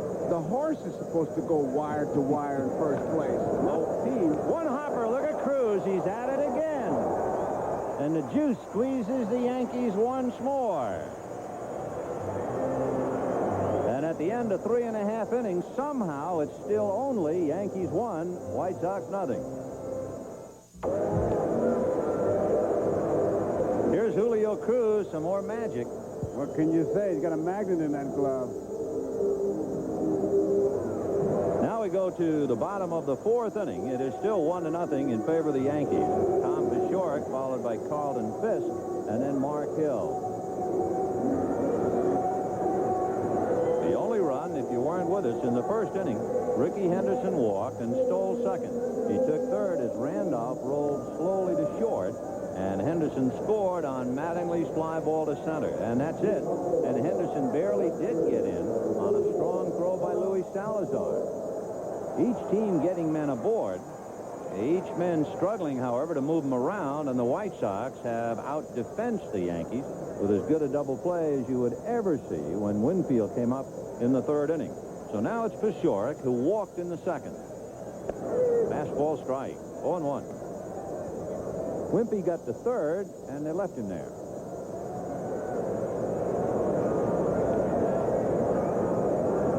Fastball, and that's hit into left center field for a base hit. Sample over to get it, and Billy does. And holding at first with hit number 1 off Dennis Rasmussen is Tom Pashorek. You know, when Tim Lawler was at the University of Arkansas, he was an All-American hitter, and he has 8 home runs in his big league career. Well, I think that Mr. Uberoff is going to take care of that this year. He's going to get all of us good hitting pitchers back in the lineup. So Tim coming over from the National League where they allowed him to swing the bat. Now in the American League where he can't. And he's hoping that the DH vote will go his way. High foul out of play by Carlton Fisk. Last week, of course, you remember, our poll was definitely against the DH rule. However, it was a National League game. Now, we'll have to do it with American League teams involved to really make it an authentic, thoroughly researched phone call review. And there goes Pashorek. It's swung on and missed. The throw down, not in time. And I'm surprised that Fisk missed the ball because he is a good handler of that bat, and they can put a play on, and he's a bit disgusted with himself, although Pashorek beats the throw and ends up with a stolen base. So Pashorek, the tying run at second base, nobody out in the 4th inning, 1-0 New York, and Carlton Fisk trying to nudge him around. He did not do too much nudging last year. With people in scoring position, Carlton had some trouble. Slow curve fouled away. Last year, Carlton Fisk had a total of 43 RBIs, but he hit less than 200. There it is, with runners in scoring position. Could also be they just didn't want to give him anything to hit, too. Here's a place where they say, well, you should hit to the right side. If you're my DH and you're batting fifth, and it's only the fourth inning, you're losing by a run, swing. 1-2 the count. Seventh, eighth, and ninth inning, yes, hit the ground ball to the second baseman. But now, you don't need an out. Hack I away. Need runs, whack it. 1-2 the count to Carlton Fisk. We're in the fourth, 1-0 Yankees. On a walk, stolen base by Henderson, and Mattingly's fly ball picked him off. 2-2.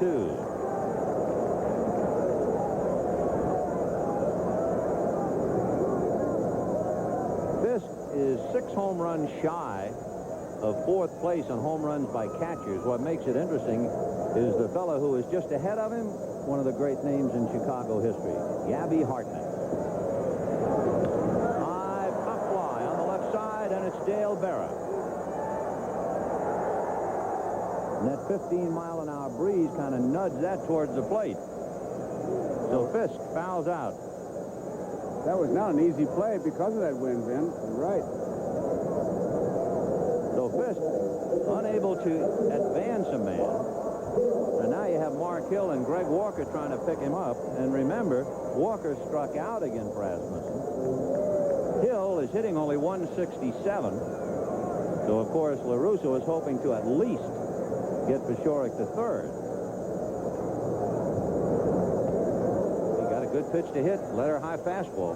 The key to this lineup is the fact that Kittle cannot play. Kittle can pinch hit, but Tony had a tough time making out this lineup. That's right. Kittle ran into the wall, hurt his shoulder, can't throw, can't play. But he can swing. We might see him later. So he gave him the location on that pitch was great. It was the same fastball, but instead of being letter high in, Mark was looking for another one inside. He was giving, so he had a half a swing. He got cheated that time. He outguessed himself. 0-2 to Mark Hill.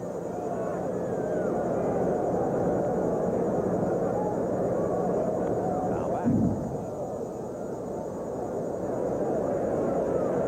Now, if you have a name of Hill, and there's Pashorek at second, what do you think a nickname would be?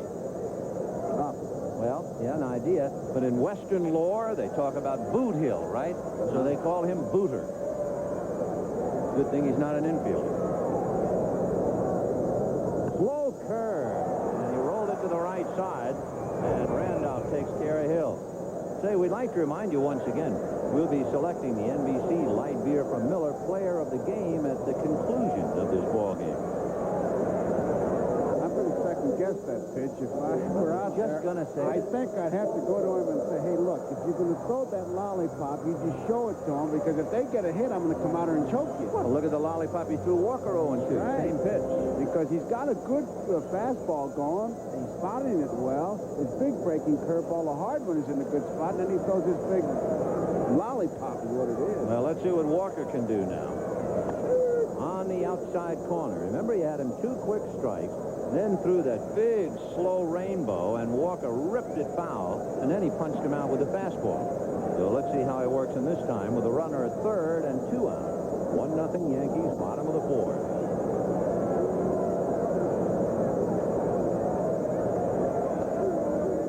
1-1. You can see the late Charlie Lau's influence on Walker with the weight on the back foot and the toe up. And it was Lau who said Kittle will hit a lot of home runs, but Walker will be a good hitter. 1 ball, 1 strike to Greg.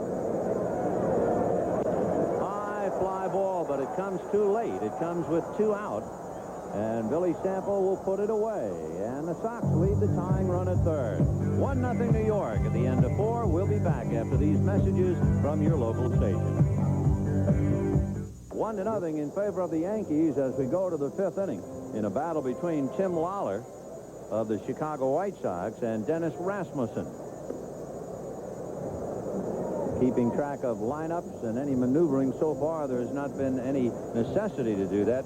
Tony, of course, is an attorney. So when he looks down, I guess you could say he's studying a legal brief. He's a licensed attorney in Florida. Speaks Spanish fluently. That should come in handy. And interestingly enough, he's only the 5th lawyer manager in Major League history, and the other 4 are in the Hall of Fame. And here's Butch Weiniger. Walked in the 2nd inning. Strike. If you want the 4, Montgomery Ward, Huey Jennings, Miller Huggins, and Branch Rickey. 1 ball, 1 strike. And of course, there's great affection and love and friendship with Al Lopez to help him, another Hall of Famer. 1-1 to Butch. Then you get Bobby Meacham and then Ricky Henderson. Fastball away. 2-1. 1 run, 2 hits for the Yankees. 1 run, no runs, 1 hit for the White Sox. A single by Pashorek.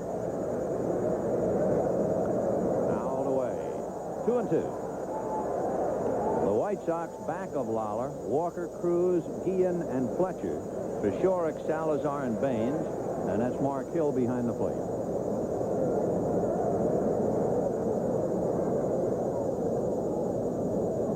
2-2 to Butch Weiniger. 1-0 Yankees, top of the 5th.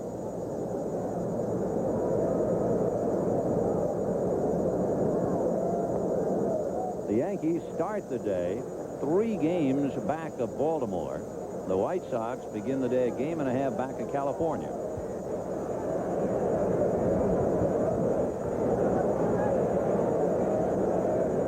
The wheels of Ricky Henderson, that's the difference in the game.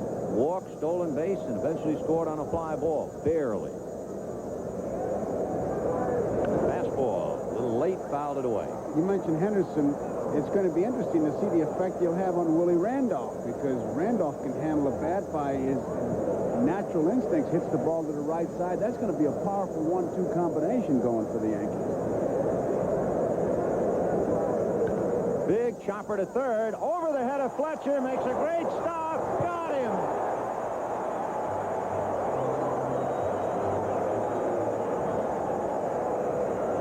Another dazzler, watch him go up the ladder. Almost outruns that ball. Now what's he going to do with it? He takes 2 steps into the outfield. He does a complete turnaround and in time to get Weiniger. Flashing some leather out there today. Woo. Bobby Meacham, the hitter. You know, one of my favorite newspaper sports writing stories involved the writer. This is a true story. A writer who came to the ballpark late and asked another writer to fill him in. You know, give him the out so he could write it in his scorebook.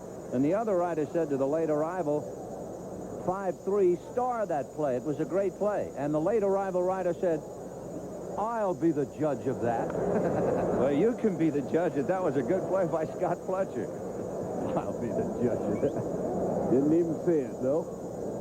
Well, we should. That's Al Clark, the umpire at third. Only fair to put the spotlight by the men in blue. Mike Riley is behind the plate. Drew Coble is at first. Don Denkinger's on the grass out in center field, and Al Clark at third.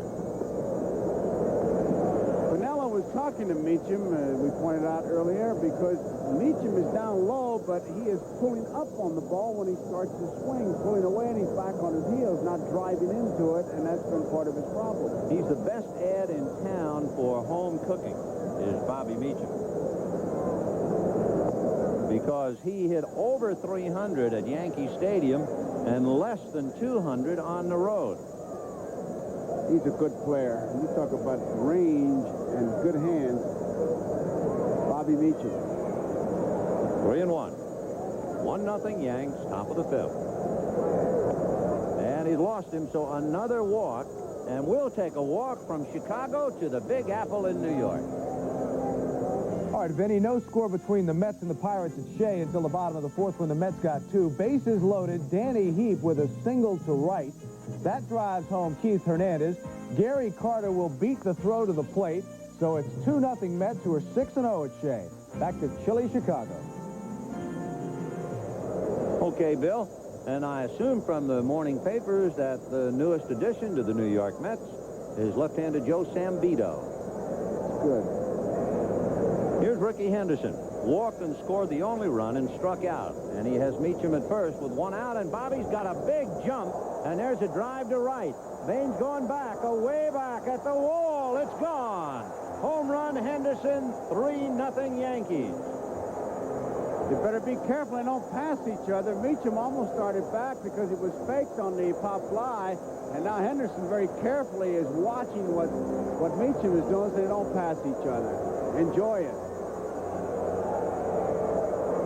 So Henderson is a one-man gang. Well, take a look at Meacham. Watch him go. He had a big jump. He gets faked out of it now. He sees the ball for a while, and all of a sudden he doesn't know what. Whoops! And down he goes. Almost hurts himself. Look at the fake by Cruz as if he's going to throw to first. He faked him. Academy Award. He had him making U-turns.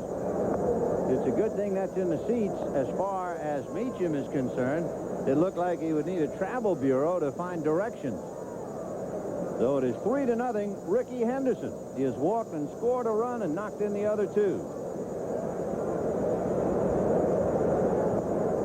2-0 to Willie Randolph. Randolph is grounded out and walked. Got to third, and that was in the third inning when the White Sox came up with a marvelous double play. Cruz Guillen making magic around second base. 2-0, the count to Randolph, 3-0. The Yankees getting the maximum out of the minimum. 3 runs, 3 hits. Fouled away. I never believed in cheap home runs or cheap hits. I mean, that to me is a term that should never be used. That wind blowing the way it is, Ricky Henderson really had to hit that ball a long way. And how? They told us the wind was 15 miles an hour blowing in. It might be gusting more than that. 2-1 to Willie Randolph. And that's driven to left field, hooking in the corner, down in the corner, and it's against the wall. By the time Peshorek will get it in, standing at second is Willie Randolph, and that was kissed. The wind might actually have cut the trajectory. Without the wind, he might have reached the seats. Instead, we're seeing Dan Spillner, who was at one time in his career in San Diego with Lawler, now throwing in the pen. I really think Willie thought he had himself a home run as we look at manager Tony La Russa. The sound was the home run sound, I'll tell you, but the wind, as you can see the flags, that's from the left field, and it was blowing in hard. So it definitely worked against that ball hit by Willie. See the cutouts there? They're like huge windows. That's what cut that thing down to a double, I believe. The wind was coming right through those holes. And here's Mattingly. He's hit in 9 straight. He picked up the RBI in the first inning, extended his streak with a single in the third inning. Now, remember we pointed out before Carlton Fisk had trouble with runners in scoring position. Mattingly hit over 400 with runners in scoring position last year. In fact, he led the American League in that situation. He hits one to center, but Salazar will make the catch, and holding at second base is Randolph. That's the second out. And imagine what kind of an inning this might have been had it not been a great play by Scott Fletcher at third on Weininger's ball. Here's an interesting situation. It shows you how managers think. Now, before the game, I said, which player on the Yankees don't want you to beat him? Here comes La Russa out of the dugout. I said, would it be Winfield? And La Russa thought about it, and he said, no, Baylor. So you got first base open. You could put Winfield on, but if it came down to a game situation, he'd rather pitch to Winfield than he would to Baylor. So Dan Spillner is coming out of the White Sox bullpen to pick up for Tom Lawler, and the Yankees are leading 3-0 and looking for more. Don't forget the Legends of Golf coming up next from Austin, Texas. Charlie Jones, Lee Trevino, John Brody, and all the gang. Now here's the leaderboard at the end of 2. You can see Casper and Brewer, Billy Casper and Gabe Brewer at 13 under, Roberto DiVincenzo and Kenny Still at 13 under. So Kenny is playing very well. Art Wall, Doug Sanders at 11 under, and Miller Barber and Bob Goby at 11 under. So Goby's not working with the microphone. He's out there hacking away and doing well. So it's all coming up right after the game. They're playing well. That Still's playing well. I saw him on Sun City in the seniors. It was great to have him out there. Well, here's Winfield against Dan Spillner. Spillner is a 33-year-old right-hander, and Dave Winfield can age you in a hurry. Spillner came here from Cleveland, won one game.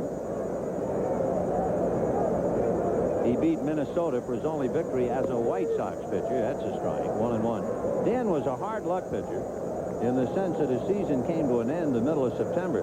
He slipped on the mound in Anaheim Stadium, delivered a pitch, pulled a muscle in the rib cage, and he was finished for the year. Originally signed by the Padres back in 1970. And from Casper, Wyoming. And there's a high drive into left field. Paciorek, however, with the wind cutting it down, will come in for it, and that's the end of it. However, the Yankees get a home run and a double, add 2. And at the end of 4 1/2, Yankees 3, White Sox nothing. As you can see, bottom of the 5th inning, the Yankees leading 3-0. Tim Lawler is gone. Lawler went 4 2/3 innings and allowed 3 runs and 4 hits. But what is interesting, and we're sure not picking on him, because complete games like the Buffalo are starting to vanish. And yet, with Lawler, it's rather remarkable. Tim Lawler has made 111 career starts. 111. You know how many of those he finished? Ocho. 8. 8 out of 111. So it's heartbreaking for him. Wait his turn and not be around very long. And Luis Salazar fouls it away, and he's got a hot foot. He got that on the left one. Oh, when your feet are cold. When your feet are cold. There goes the dance. All the tickets for the whole book. You turn it in.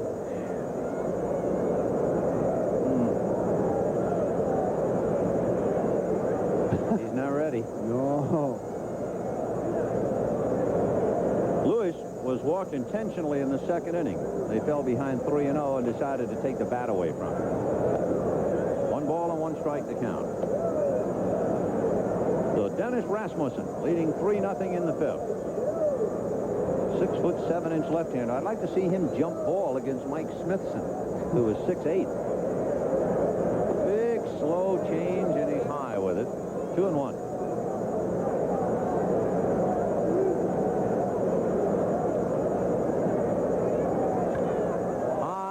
Fly into shallow right. Randolph backing up. Coming in is Winfield, but Willie will take care of it. There has been another great shortstop from Venezuela here in Chicago. Yep, there he is.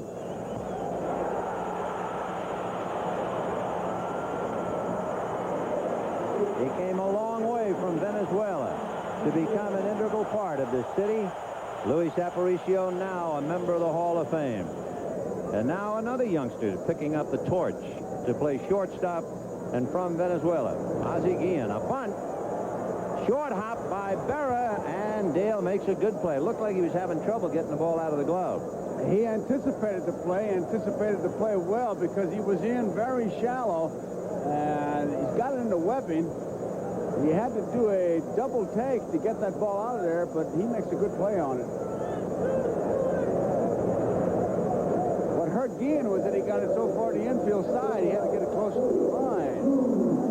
Meanwhile, with all the fuss and the feathers here, the White Sox have only 1 hit. A clean single to left by Tom Paciorek in the 4th inning. So Rasmussen pitching a dandy as he works on Julio Cruz. Talking about dandy, Cruz has made 2 outstanding plays at second base. Right. He's got to really be tough to hit right about now for a lot of reasons, at least with the mound. He's 6'7" and in high mound. Ball 2, 2-1. You know, like the Colossus of Rhodes standing up on top looking down at Cruz. You know, Julio's made 2 great plays. It makes you think the last second baseman in Chicago for the White Sox to get a Gold Glove was Nellie Fox, and it wasn't exactly yesterday afternoon. Nellie picked up his glove 25 years ago here. And maybe Julio will get a shot. Although how you can beat out people like Frank White, you can, well, it's just pretty tough. The Mets are leading 2-0 over the Bucks in the 6th inning.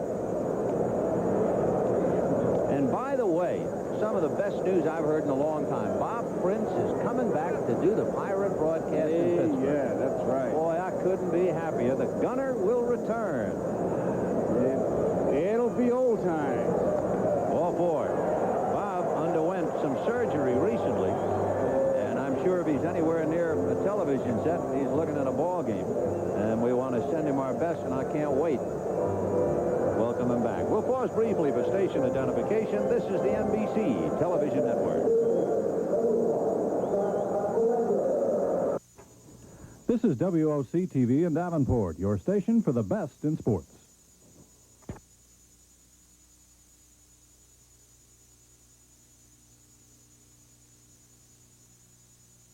Out of right field. Tried to hit that fastball inside out, and the count 0-1. On deck, of course, is the key, and there's 2 out.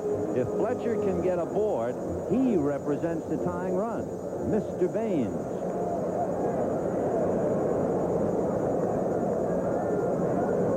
So this is a very big at-bat for Scott Fletcher. Fletcher trying to take advantage of the hole between first and second. He knows he's got to get on, and of course, Cruz at first base, he's got to stay there to get that tying run up there, and you got to get your pitcher to throw strikes.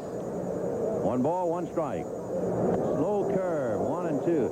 Did you see that quick note we had? We've had 10 walks in 4 2/3 innings, and I really think it's more the weather bothering the pitchers than anything else. 1 and 2.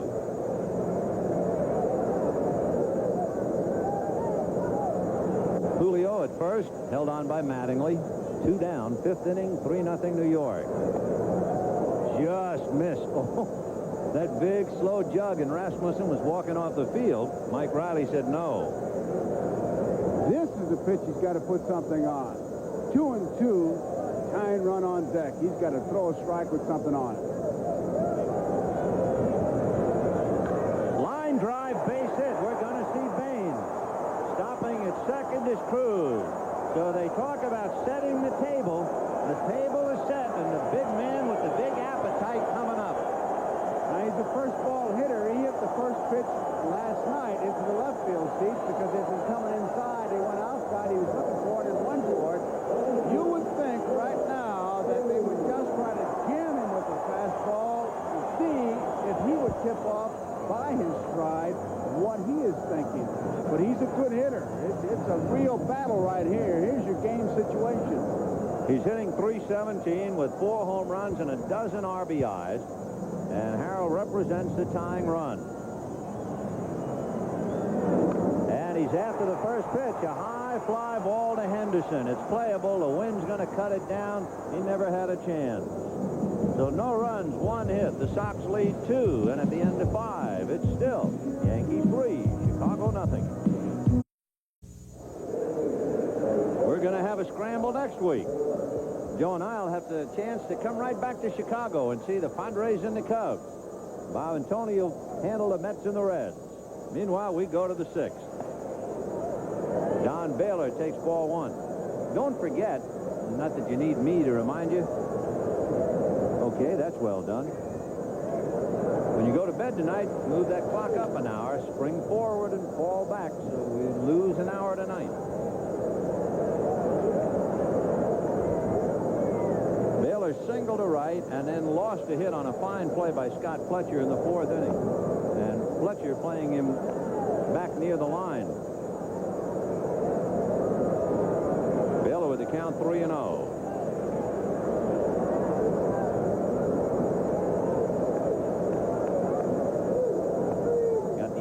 Corner 3-1. Remember, we told you that he gets hit a lot. He was hit 23 times last year, 170 in his career because he's right on the plate. And he hangs it to center, and Luis Salazar will put that in the ball bag. 1 away. Benny Minoso, who played here, holds the American League record for being hit by pitches, 189, and Ron Hunt, old black and blue lumpy Hunt, we call him. He holds the all-time record. When you hit over 200 times, those nicknames apply. And here's Billy Sample. Walked and struck out, 0 for 1. Can you imagine a guy practicing that, though? Oh, no. I can hear Casey saying to him now, go up and take one for the club. 1 ball and no strikes. Meanwhile, all wrapped up, trying to stay warm, Dennis Rasmussen. 1 ball, 1 strike. Might add that the dugouts do have heat. The panel above the dugout, There was one club, though, that the manager said, we'll have the heat. Those guys get nothing over there. Hey, you know what? I heard another true Yogi Berra story, and you didn't tell it to me. I heard it today. All right. Lauren Brown, who does the games here for the Sox, told me. Off-speed high ball, too. They were talking about when they're on the road and they wake up in the middle of the night thirsty, they always keep a glass of water by the bed. And Yogi said, I always like to keep ice water by the bed. But he said, when I come to Chicago, I don't have to get ice because it's so cold here. The water in the hotel is cold. And Lauren said, that's swell, Yogi. Thanks. 3-1. And that's a strike.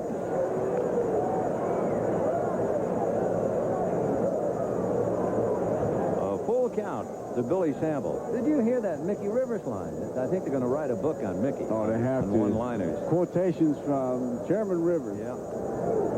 Little bouncer over the glove of Spillner, but he in there to handle it. We'll give you Mickey Rivers, but first we're going to go across the rivers to New York. All right, Vinny, not far from you in Milwaukee after the Brewers had scored a run. Detroit gets on the board. Alex Sanchez triples to right. Doug Lohman makes a fine effort, but he can't get there to make the catch. So Chet Lemon comes home. It is a triple for Sanchez. Bottom of the second. They are tied, all at 1-1. Okay, with 2 down here in the 6th inning, 3-0 Yankees. Mickey Rivers said this guy was so ugly when you walked by him, it made your clothes wrinkle. Now, that's terrible. He had a ton of them, though. 1 ball and 1 strike to Berra. Late, jammed, fouled it away. It's still 3-0 Yankees, top of the 6th. The White Sox have only had 2 hits. What was he was going to do? Score 100 runs, drive in 100 runs, and stay injury prone? Stay injury prone. 1-2. Slow roller down to Julio Cruz, and the juice takes care of Berra. For somebody to go in order, it usually takes tough plays, but not that inning. The end of 5 1/2, 3-0 Yankees. My dear friend, can I tell you something? Yes. You look like you should be on the steps outside of a cathedral wearing sackcloth and ashes for some terrible thing. No, I should be back in Arizona is where I should be. Audrey, you can see what a sweet, lovable guy. No ego. He just wants to stay warm and keep his head warm. That's right. You really need it today when you don't have that grass on the infield. Now, those two. Now, there's a way to bundle up. And I got you. You talk about going bad? There we go, the bottom of the 6th. With Tom Paciorek, Carlton Fisk, and Mark Hill. 3-0 Yankees. 3 runs, 4 hits. The Sox just 2 hits. A Paciorek single and a Scott Fletcher single. Rasmussen has allowed 2 hits, walked 5, struck out 4. And the Sox have left 6 men through 5 innings. Of course, the big look at the game the Sox had was in the 5th. The tying run at the plate was Harold Baines, and as Joe said, he's a first ball hitter. Sure enough, he hit the first ball in the air to Henderson, and that was that. 2-0 to Paciorek. Fastball on the corner, 2-1.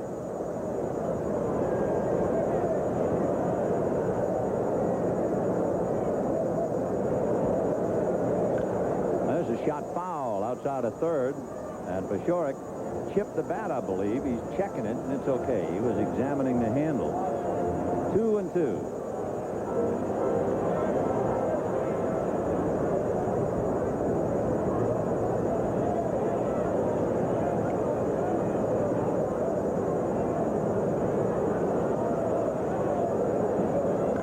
Ground foul again. Back of Jim Leyland coaching at third. Score of another game ready to pop up there.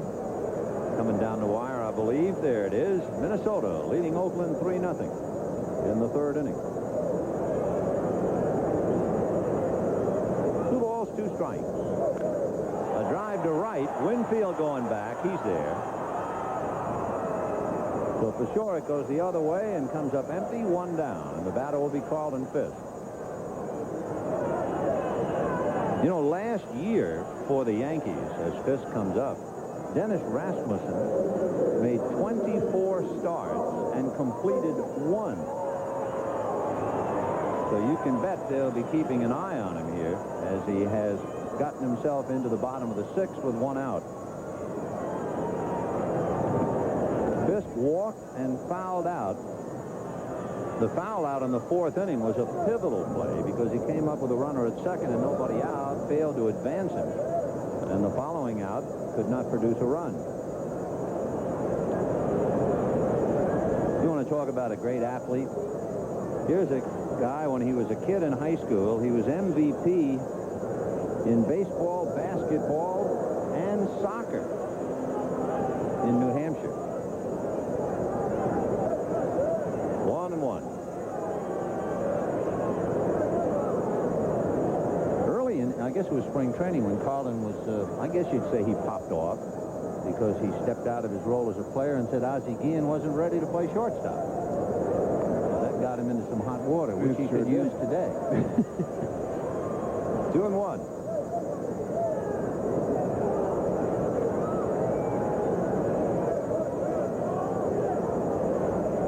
Sixth inning, 3-0 Yankees. High pop fly, and foul ground comes Mattingly over near the Yankee dugout, but a lot of room.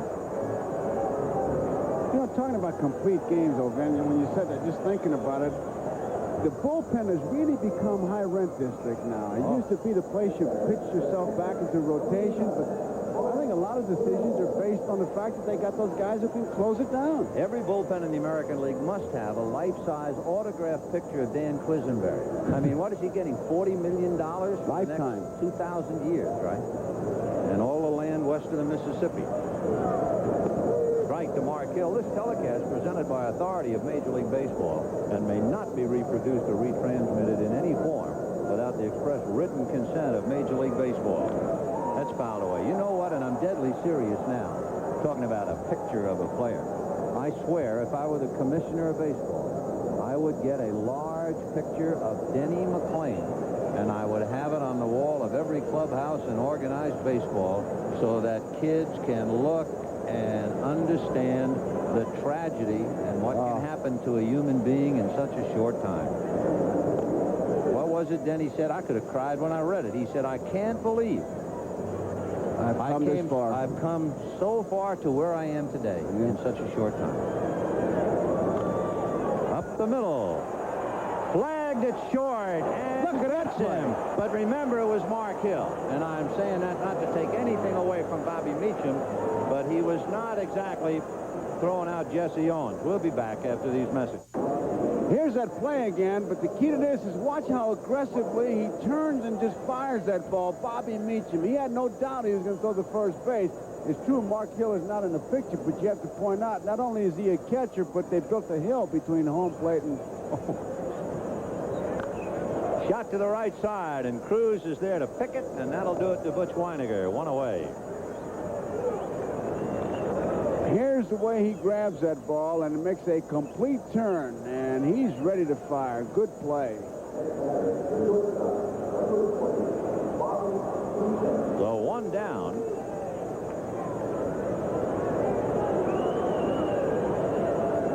You know, Mark Twain once said, everybody talks about the weather and nobody does anything about it. Well, of course, as you know, sports has tried with domed stadiums. There's ball 1.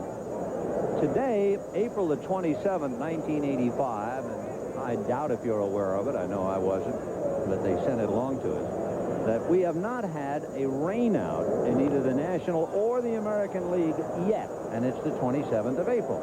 So then somebody said, wow, I wonder what's the longest time the major leagues had gone without a rainout, and they started going back.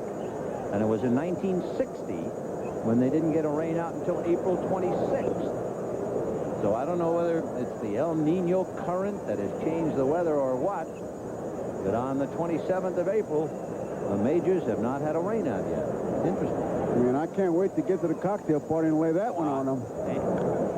I don't write this stuff. 2-1 to Cal. Foul ball off third. Scott Fletcher makes the play. But, you know, we're always saying, you know, the weather's changed. It's those satellites up there, or it's the this, or it's the that. The weather actually, evidently, has been pretty good. Plus, the dome stadiums have helped, too. Yeah, and so does that, to try and keep your legs warm. Who is that? That's Dale Bear there. That's Andre Robertson. He is close. You know what he was doing here in the ballpark? He was running backwards. And he said, I'm still a little wobbly. He said, but when I can get that back, I know I'm almost ready. Well, here's Ricky Henderson, who's ready. He has walked and scored a run, struck out, and homered with a man aboard. He's done it all for the three. Would he be our most valuable player? Well, I tell you, I'm always inclined to go with the pitcher. I figure the pitcher works harder, and so far a 2-hit shutout's an awful lot for me. Well, we'll have to vote. Yeah. 2-1 to count.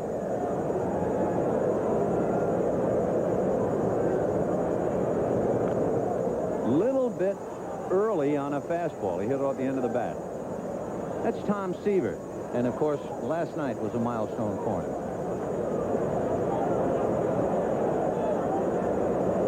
There's an interesting note to remember, too. Somebody dug that out. Seaver winning number 290. No pitcher who ever won 290 games failed to win 300. You can take that to the cocktail party. Oh. In your hat, you can take it. 3-2. Check swing, little looper, and of course Ricky can motor. Cruz got him. And they're gone in order. That's 8 in a row retired by Sox pitching at the end of 6 1/2. 3-0 Yankees. Here's another edition of Baseball Remembered. You can see Dennis Rasmussen's numbers. Not quite half and half, but it does reflect the fact that he's battling the strike zone. He has walked 5 and struck out 4. And he has made 95 pitches through 6 innings. That's fine. Better than that, he has allowed only 2 hits, a single to Scott Fletcher and a single to Tom Pashorek. So Dennis Rasmussen, with 1 complete game in 24 starts last year, knowing, of course, if he falters, Dave Righetti is down there in the pen, among others.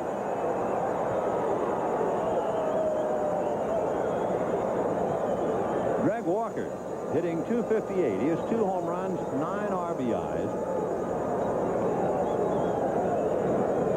Fastball at the knees for a strike. The Yankees with Mattingly, Randolph, Meacham, and Berra. Sample, Henderson, and Winfield. Weiniger behind the plate. 0-2.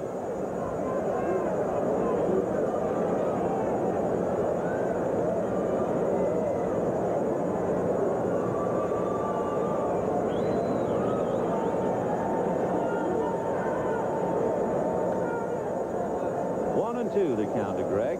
He'll be followed by Luis Salazar and then Ozzie Guillen.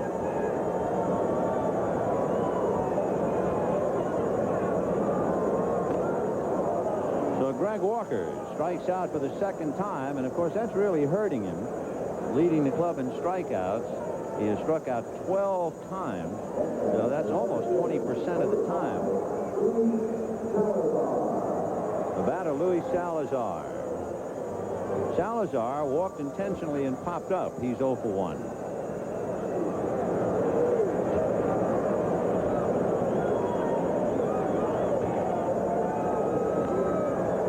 Fouled away.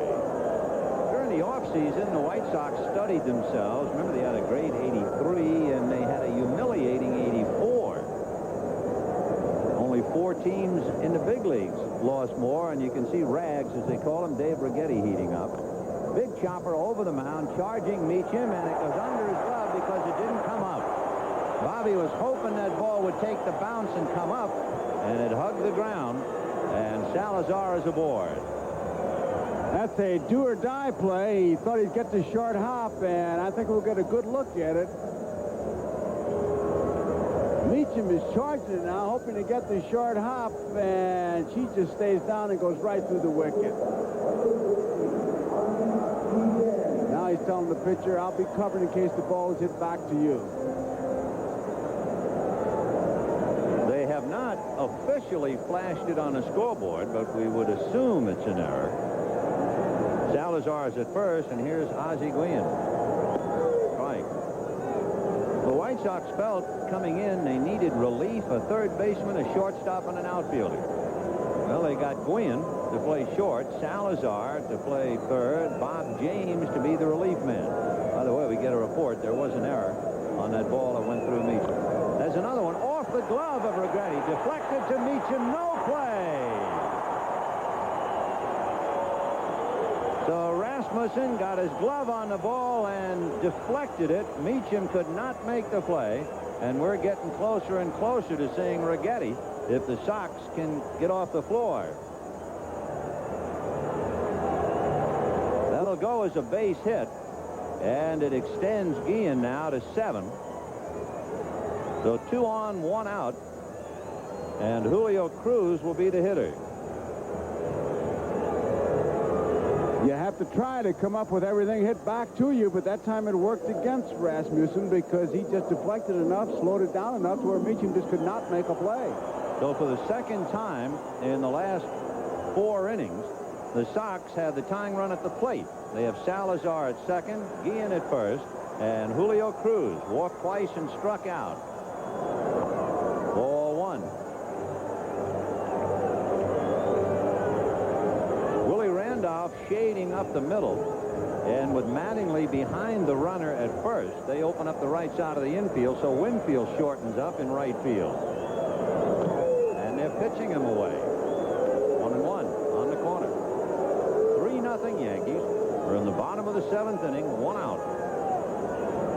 After Cruz comes Fletcher, but of course if you're the manager, you're thinking of Baines. On that corner again.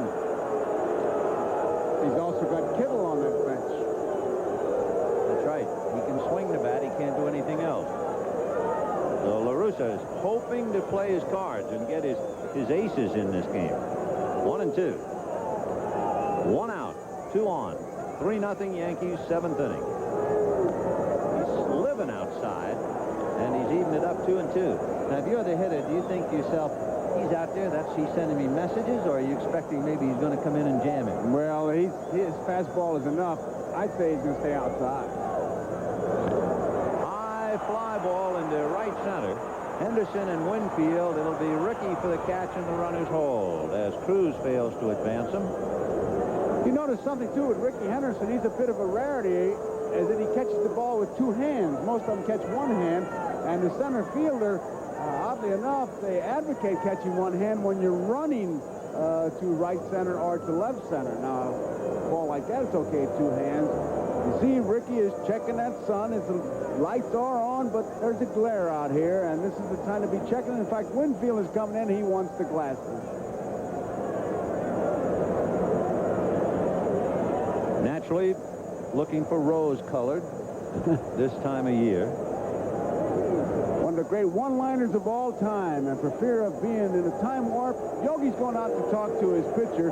Dusty Rhodes came in after missing a couple fly balls, and they had the glass case for him. He said, "You want the glasses?" He said, "No, give me a helmet. I don't want to get hurt." And he went out there with a helmet on. Well, Yogi doesn't have a helmet on, but he is going to counsel his left-hander at least. Now, Rasmussen has gone over the 100 pitch mark, which is certainly not a lot of pitches. But what you worry about is cool weather and whether you're having any trouble, whether you tighten up. And evidently, he has assured Yogi that he is okay. 3-0 Yankees. I'm sure Yogi's great experience as a catcher, the answer that he got and the way he said it is what kept him in the ball game. Mattingly has come off the field. Randolph is coming off, so as Rigetti continues to throw bare-armed in the bullpen, they are bringing sunglasses out. So it's one of those days in Chicago. It was 44 and windy, then rainy. The lights were on, and now suddenly, late in the game, sunglasses are needed, but it is still cold and windy, and the lights remain on. So 2 on, 2 out. The inning should be over, except for the boot by Bobby Meacham. And here's Scott Fletcher. who was an excellent hitter last year with men in scoring position. He hit .360. Of course, he gets some awfully good pitches to hit with Baines hitting back of him. Foul back. The one constant that applies to both the White Sox and the Yankees is the fact that the number 3 hitter, day in and day out, night in and night out, is Don Mattingly for the Yankees and Harold Baines for the White Sox. So if you're Scott Fletcher, you're going to get a lot of good pitches. 0-1. 1 ball, 1 strike. But how baseball has changed, he's got to get on base to get Baines up there. Yet the first pitch that came in there, he went whacking at it. Yeah, well, in a similar spot in the 5th inning, he hacked and lined a base hit to left field, and Harold had a shot and flied out. 1-1. Fastball, and he lines it to right. Winfield's going to have to play it on a hop. They are sending Salazar to the plate to score. Down to third goes Guillen, and here comes Harold again.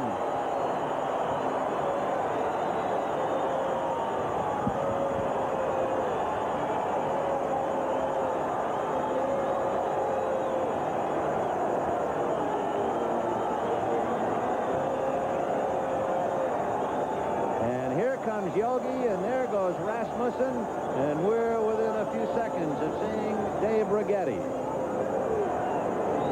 So I'll tell you one thing, Scott Fletcher, in that ideal situation, you know you're going to get good pitches to hit, and he has been able to capitalize it, and he chases Rasmussen.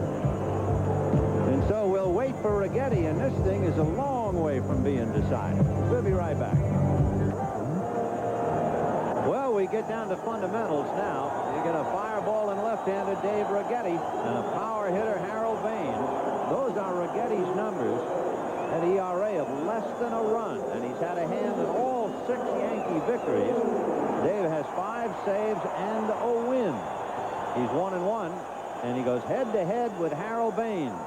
It is 3-1 in favor of the Yankees. Fletcher is at first, Guillen is at third, and we have 2 out. Fast one, as Joe pointed out. Baines, a notorious first ball hitter. Here's the spot with the time runs on base that you go with your pitcher's strength. You got to worry about him rather than the hitter. Go with your pitcher's strength. Harold hitting .311. Good save. Weiniger saved a run just then, and you know, it's amazing to me a catcher never gets an ovation. A center fielder, an infielder makes a great play. A catcher saves a run with a great block, and nobody says anything. My missionary work is paying off. See, it's working on me. 1-1. On the corner. Oh, a mean pitch. Down and out. Scott Fletcher doing a little cheerleading at first. Ozzie Guillen walking down the line at third. They're the tying runs with 2 out in the 7th. Yankees 3, White Sox 1. Righetti trying to pick up the pieces and hold it for Dennis Rasmussen. 1-2. And a block, and there's another. Not so much saving a run, but it could have allowed Fletcher to take the tying run into scoring position. He's a good low ball catcher. Now watch him just get in front of that ball is what he does. He blocks it. Going down, hit his knee. But he was there. He got the body there. He did not get the glove on it, but he got the body there, and that's what you're supposed to do. Keep that ball from getting by you. So Weiniger has come up with 2 big plays here in a big spot. 2-2. Look at that, in the dirt again. That's 3 great. Listen, Righetti might get a save. He's got to get at least a block. That's 3 big plays he's made. And that gives a pitcher confidence to just throw whatever he wants to throw wherever he wants to throw it. Not that he's trying to bounce it up there, but sometimes he's trying to overthrow it. I think the last one he did because 2-2 was his pitch of decision. Now the edge has swung a little bit towards Baines, and of course with the 2 outs, Fletcher will be able to run off first. And Mattingly has a little bit of room to maneuver now that he's off the bag. 3-2. Runner goes, big chopper to Mattingly, and Harold can't do it. Well, they used to let George do it. Harold can't, so they get 1 run, 2 hits, and an error, and lead 2. And at the end of 7, the Yankees 3, the White Sox 1. We're going to the 8th inning. The Yankees 3, the White Sox 1, and Willie Randolph to start it off. High high, ball one. 1-0. Randolph, Mattingly, and Winfield as the Yankees fought out of a jam in the 7th. Been with that center field shot, the one we're looking at right now. You can see the Spillner kind of hooks that ball behind his back. Not as much as Sutcliffe, but he does hook it. Yeah, that little wrist bend. There's a drive slicing down the right field line and drops untouched, bouncing up into the seats. And if Sutcliffe has another year like he had last year, everybody will be hooking that ball. Juan Augusto and Gene Nelson, a right-hander, throwing down in the Sox bullpen. 2 balls and 1 strike, the count to Willie Randolph. The Yankees scored a run in the 1st and 2 in the 5th. There's Augusto and Nelson, the right-hander. 2-1.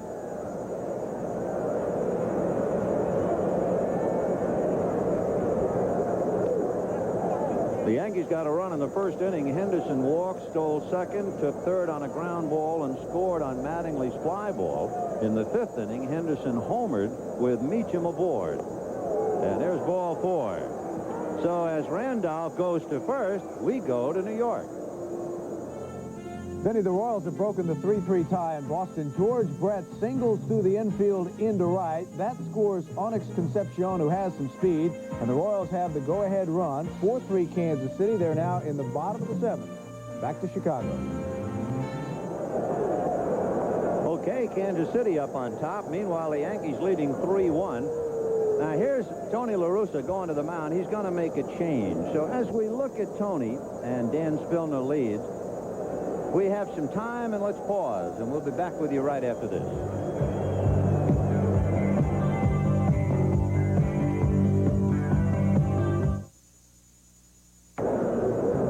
We have a moment while Juan Augusto warms up. You're looking at Tony La Russa. Okay, I have a question for you.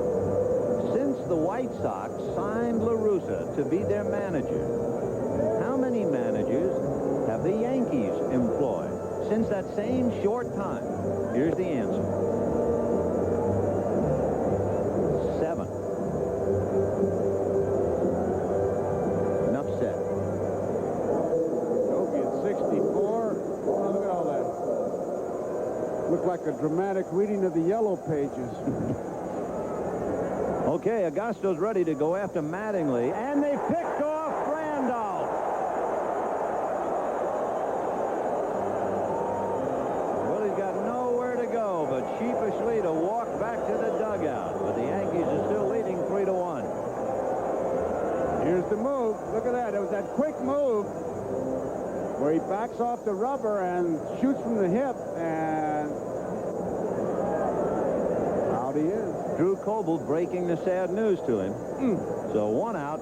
It might be Augusto is only pitching to Mattingly, and that'll be it, because he is so effective against left-handers who hit less than 200 against him. But right-handers eat him alive. So it could be he gets Mattingly and Nelson will get Winfield. We'll see. Line drive down the right field line, foul. 1-1. Mattingly had a scoring fly ball in the 1st inning when he picked up Henderson. Singled in the 3rd, flied out in the 5th, and he has a 9-game hitting streak. 1-1. Just missed.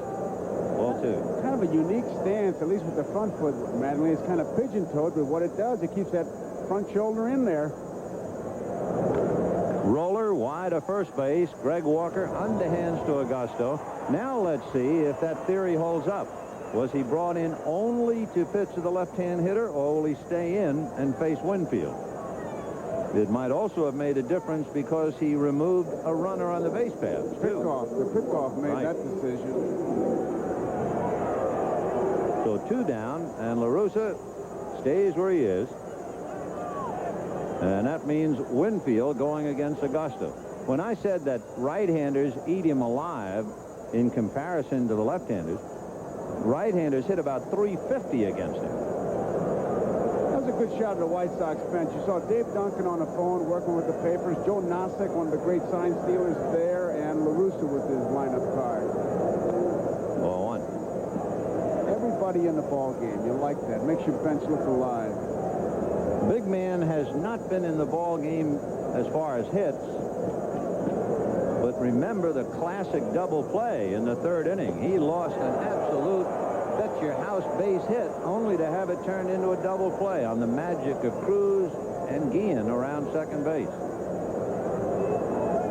And the Pirates have kind of turned the tables on the Mets now. 3-2 in the 8th. 1 ball, 1 strike to Winfield. Line drive base hit, so they let him in to pitch the right-hander. And Winfield promptly bangs it into left field.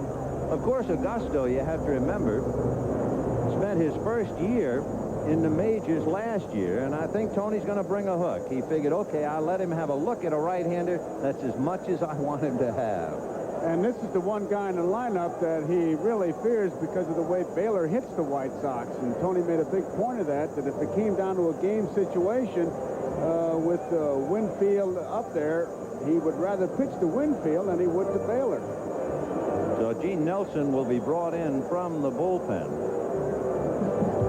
In the 8th inning with the Yankees leading 3-1 and trying to get some more. We could take a moment to remind you folks immediately after baseball, a great golf show, the Legends of Golf, coming from Austin, Texas, and a little something special about it, too. I was here when it was the heat. No, the special thing is I was sitting there watching that Trevino and Jones in shirt sleeves, and here we are freezing. But then they're also going to watch Kathy Whitworth and Mickey Wright, and I think it's great. And some of the great names in the history of golf. So stay right with us. After baseball, we'll take you to Austin, Texas, where it's a little warmer, and we'll listen to the charming, romantic voices of Lee Trevino and Charlie Jones. It ought to be a lot of fun. Meanwhile, we got a good one going here. Gene Nelson is about ready, and Don Baylor coming up. It's 3-1 in favor of the Yankees. Nelson, as you can see, 0-1. He's out of Tampa, Florida. He came out of the Seattle farm system in exchange for Salome Barojas. He was with the Yankees in 1981, where he was 3-1. And he almost got him. Would that have been something? 2 relief pitchers picking off 2 men at first. But Winfield just did get back. Nelson came up with the Yankees in 81, and he was 3-1, and then went over to Seattle. Close play. Keeping him close, too. They're playing Baylor to pull. The only guy that Winfield has to worry about is if he has any ideas about stealing is the second baseman, Cruz. So Baylor waiting. Good fastball. Baylor singled to right, lost a hit on a fine play by Scott Fletcher and fly to center. So Don 1 for 3.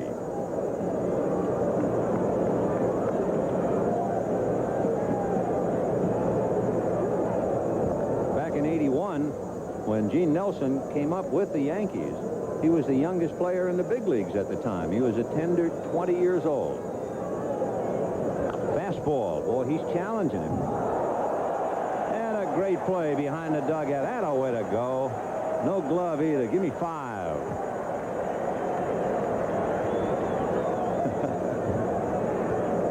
Oh, and 2 the count. 2 down. 3-1 Yankees. Top of the 8th.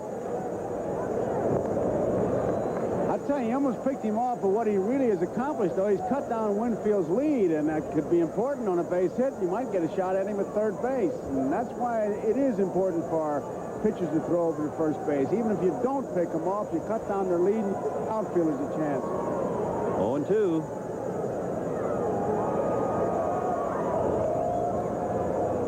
Boy, he's throwing fastballs over to first base. That thing really took off. Walker had to really just suddenly rise with it. 0-2 to Don Baylor. He hit it off the end of the bat. And it's going down the left field line. Coming forward is Fletcher. Snatches at it and made the catch. That was a wind-help ball that kept it in play. A base hit and nothing else. It's still 3-1 Yankees. Okay, Jay and Charlie and Lee. Hey, hang on there with our buddy Golby. Got to root for Bob. along with Miller Barber. Look at that foul ball catch by Scott Fletcher. That ball looked like it was in the stands. Fletcher stayed with it, and at the last minute makes the snatch, and it's another good play. The Sox have come up with 5 excellent defensive plays, and of course the best one of all was the double play in the 3rd inning. This was the scoring. Henderson walked, stole second, took third on an infield out. Mattingly picked him up with a fly ball. Then in the 5th inning, after Meacham walked, Henderson hit it out. 3-0 Yankees. In the 7th inning, an error on Salazar's ball by Bobby Meacham, then a single by Guillen, and Fletcher's single got Salazar to get him close. Twice today, Harold Baines has come up to the plate where he represented either the tying or possibly even winning run, and he's been tied up by Yankee pitching. Now in the 8th inning, Tom Paciorek, followed by Carlton Fisk and Mark Hill, as the Sox are starting to run out of time, and one of the premier pitchers in the game, Dave Righetti, going to work. Fastball hit and backhanded at third by Dale Berra, and he throws him out. Good play. 1 down. So it's catching now. We've had some excellent defensive play. It's a little odd that we have had so many good defensive plays. One of the oldest axioms in baseball, you always get good defensive plays behind control pitches. But heck, we had great plays, and there were 10 walks in the first 4 innings, so it's a little different today. Well, I guess maybe the cold weather, the infielders don't want to just lay back on their toes. They want to keep moving and anticipating. Boy, that's a good thought. Here's Carlton Fisk. Ball 1. Pudge has walked, fouled out twice, and his first foul out was important. He came up with a runner at second, Paciorek, and nobody out. Fouled out, failed to advance him, and of course, they're trailing by 2 now. Ground ball wide to third. There is Dale Berra, and that takes care of that. 2 down. The batter will be Mark Hill.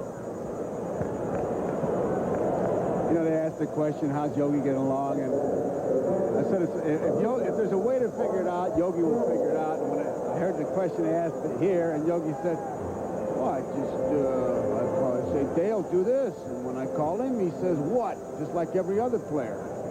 That's right. You say, hey, Dale, what? Like any other player. High fly ball into left. Any other day it's gone, but not today. That thing's in the seats, but the breeze just cut it down. And for Mark Hill, a long fly ball, and he comes up empty. At the end of 8, the Yankees 3 and the White Sox 1.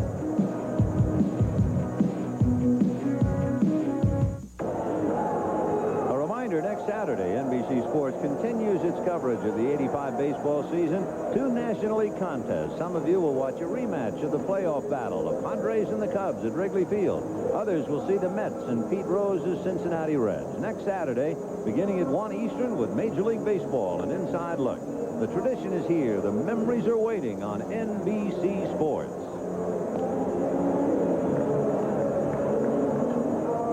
Interesting little box or side note to this game today.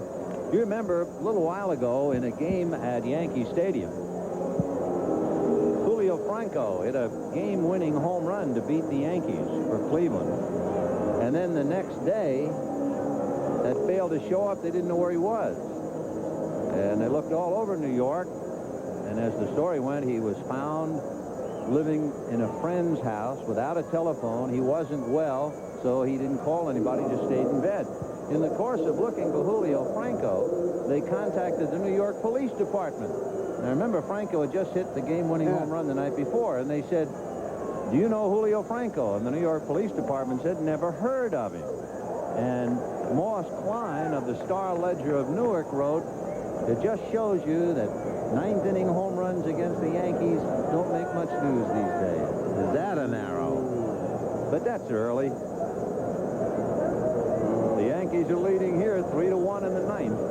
And Billy Sample with the count 0-2.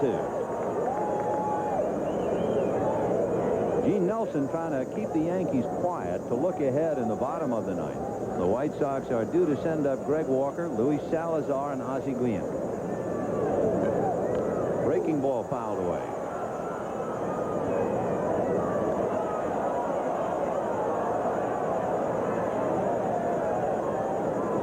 Tony La Russa watching Gene Nelson, his fourth pitcher. It's been Lawler, Spillner, Augusto, and Nelson. No balls, 2 strikes. 1 and 2.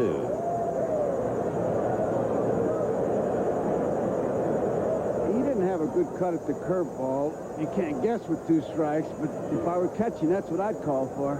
1 and 2. Nope, he came high again with it. Another fastball. 2 balls, 2 strikes.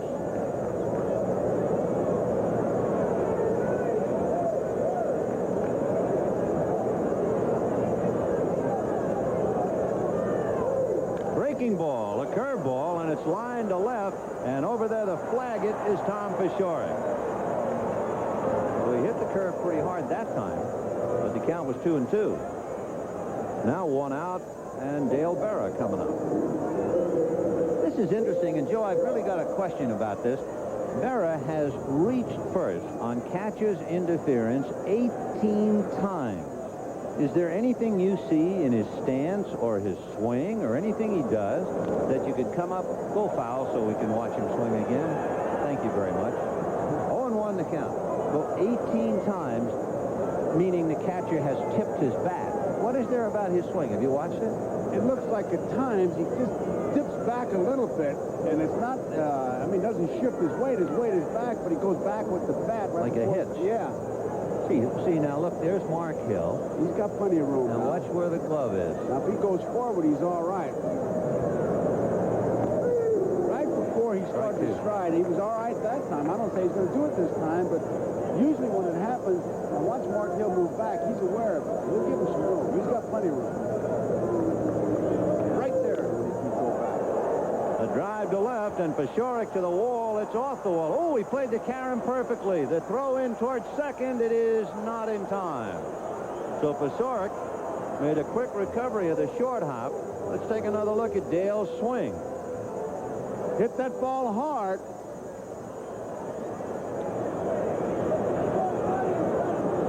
And he's digging hard. Hey, you know what? That bat was close to hitting the glove that time. Did you see that? I really didn't. Wait till they go back. Can you show us that one more time, please?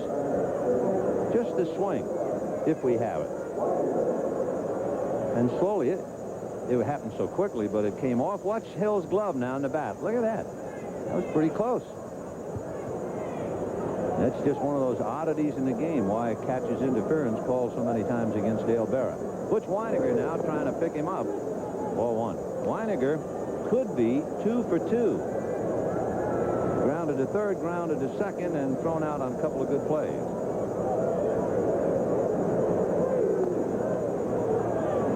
Three to 1 Yankees, top of the 9th inning. Weiniger trying to pick up Berra from second base.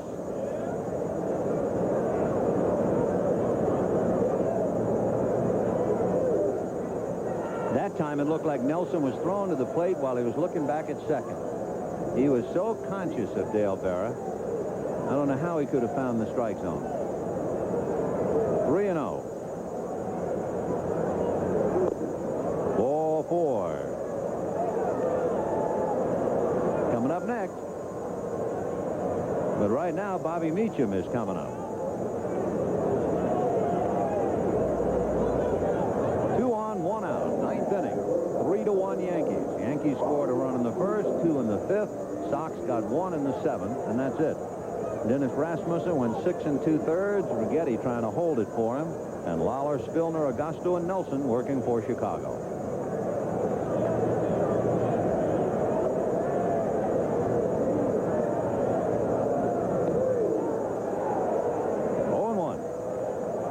There is no one throwing in the Chicago bullpen, so it's up to Nelson to get him out.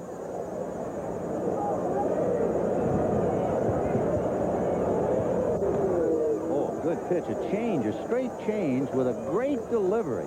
It was up. And that's the only bad thing you could say about it, but the speed on it, he really had Meacham already committed, just floated by. 0-2 to Bobby.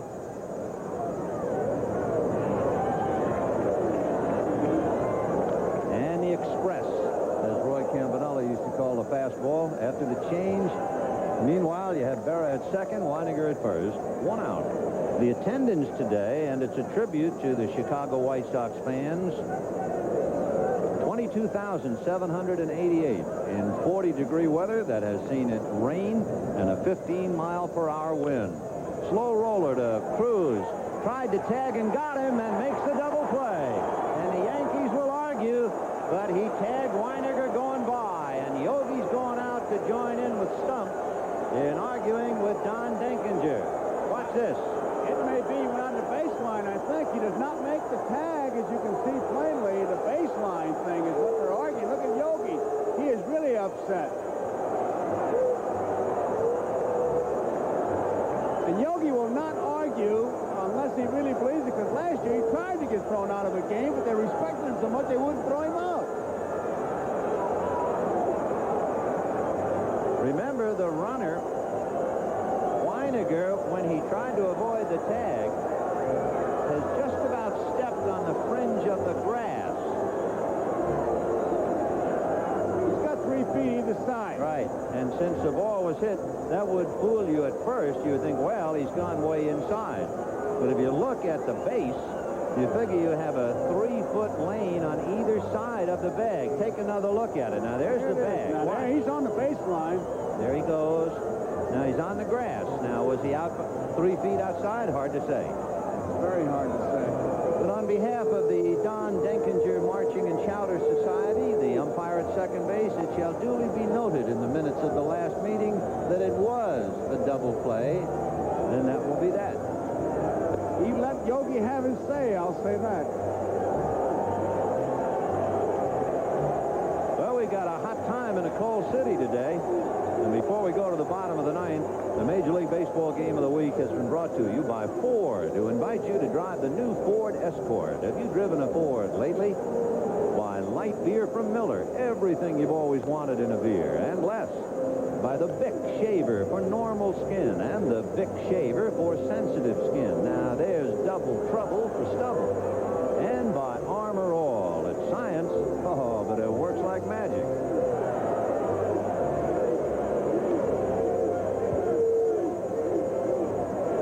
As Yogi kind of stews and simmers in the Yankee dugout, he's also leading 3-1 in the bottom of the ninth inning.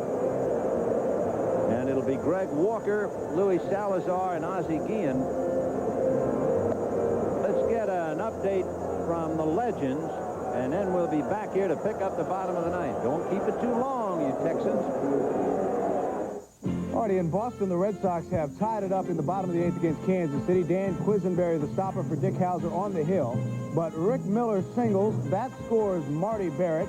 And they are all tied up at Fenway. And they're going to the ninth. And that's the strangest golf update I ever heard. Well, we just bogeyed one. I'd like to thank the fellas for their direction. And now let's take a look at Greg Walker. 0-1. Walker has a lot of home runs in his young career, 38 of them, but only 3 against left-handers. The Sox aren't looking for a home run now anyway. They want to get something started down by 2. Good pitch for a strike. Rigetti is really throwing hard. You can see why he would be such a valuable guy in the bullpen. You certainly hate to take him out of rotation. It was a controversial move, but with 5 saves already and seeing what he's done here today, hey, that's a real luxury. The paper being retrieved by Ricky Henderson, so timeout. 0-2 the count. I've always wondered about that, as if where are you going with that? Oh, I'm going to the ball game. Oh. And you throw it on the field.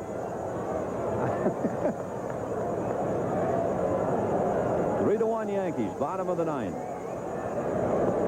1-2 the count. That's a paraphrase of that great Joe Medley thing when they threw the fruit at him in Detroit. He said, I couldn't understand that, but the thing that bothered me is why would you go to the ballpark with carloads of fruit? I don't know. People are people. 1-2 the count. Greg Walker. Inside. Well, it's time for the NBC light beer from Miller player of the game. And now that Rasmussen is gone, I guess it's a fairly easy decision unless the Sox get off the floor, huh?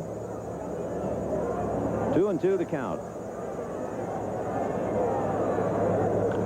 Ground ball to short. Bobby Meacham up with that. That'll take care of Greg Walker. So barring a tremendous turnabout, our Miller player of the game will be Ricky Henderson. And Light Beer from Miller happy to present a check for $1,000 in the name of Ricky Henderson to help fight multiple sclerosis. He walked, scored a base, and then brought home the run after stealing second and hit a 2-run home run. Luis Salazar, walk popped up and a board on the error. 0 for 2.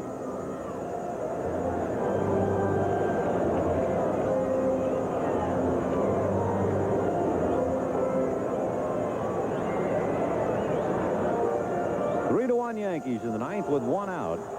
Salazar 0 for 2. Jerry Hairston is out on deck as a pinch hitter. The executive producer of NBC Sports is Michael Weissman, and the coordinating producer for NBC Baseball, Harry Coyle. The telecast of today's game of the week, produced by George Finkel, directed by Harry Coyle. And there's a base hit into left field. So Salazar keeps it alive, and now Hairston will come up to hit for Guillen. We do like to salute the people who have worked so hard, so we'd like to also salute our pregame, produced by Les Dennis, pregame directed by Mary Buda Lamusio, and technical directors Bruce Berquist and Sal Nagita. And now, with the ball game on the line, here comes Jerry Hairston and Hub Kittle. Ron Kittle comes out on deck. So Kittle and Hairston with 1 out. And Hairston coming up to hit for Guillen. Boy, he was a great pinch hitter last year, was Hairston. He led the American League with 18 pinch hits.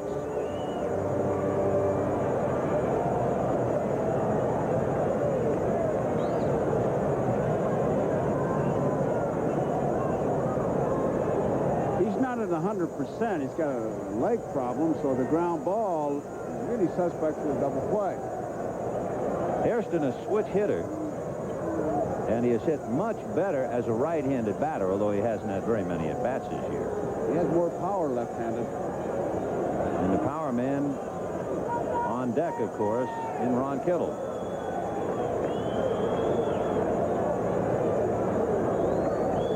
Ball 1. 3-1 Yankees, bottom of the ninth, 1 out. The Sox have threatened in the second inning, in the fourth inning, in the fifth inning, finally scored in the seventh, and they're trying to move around in the ninth. Held up, it'll cost a strike anyway. Hairston has the nickname of Popeye. He's had 2 brothers who played pro baseball. In fact, his brother John appeared with the Cubs in 1969. Valuable man on the club, Hairston. Oh, he's had 50 hits in his career with the White Sox as a pinch hitter. Fastball strike. 1 and 2. So Dave Righetti, who is bare-armed, that makes him a little different than anybody else in uniform today. Everyone else is bundled up, but not Dave.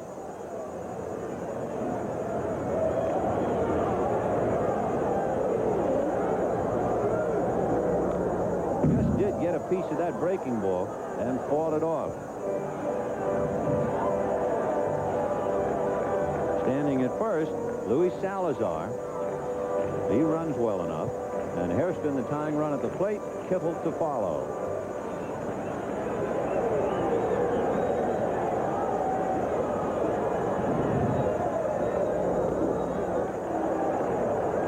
Chip off the old block department. Jerry's dad has been a longtime White Sox employee who scouts and also serves as a minor league instructor, so it runs in the family. And his dad, Sam, also appeared in the major leagues for the White Sox in 1951. 2 balls, 2 strikes. Ball 3. Boy, that was a tough pitch, and he hurt himself taking it. He was getting therapy before the game, and he's got that leg problem, so the ground ball, he's really suspect. He's hurting. It's in the shift of the weight. He's going to hold up right here, and that's, oh, you can feel it right there.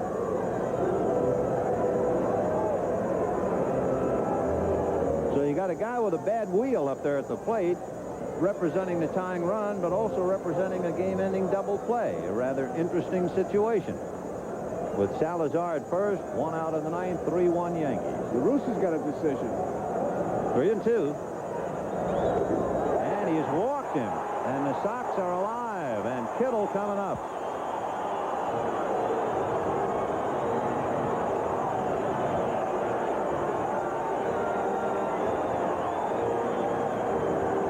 We're going to have a runner naturally because, as we pointed out, Hairston has a bad leg. And it'll be Darrell Boston.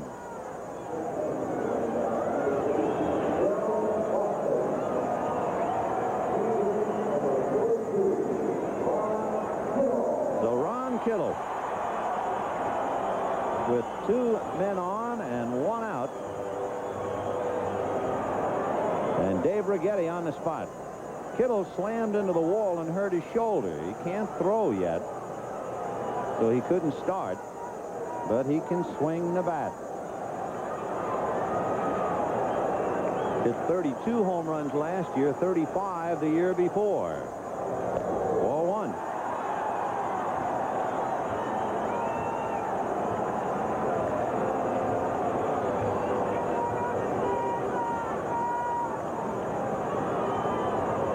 One ball, no strikes.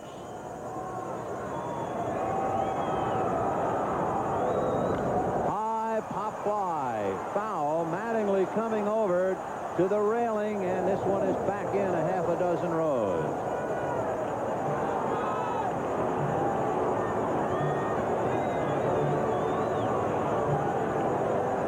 Remember this play. This is the biggest play of the week, at least. Watch. Cruz, and then throwing out of the glove, hanging it to Guillen, who bare hands and double up Winfield, and that just keeps getting bigger and bigger and bigger. And now we're in the 9th inning with 1 out, and the Sox trying to pull it out. It's 3-1 Yankees.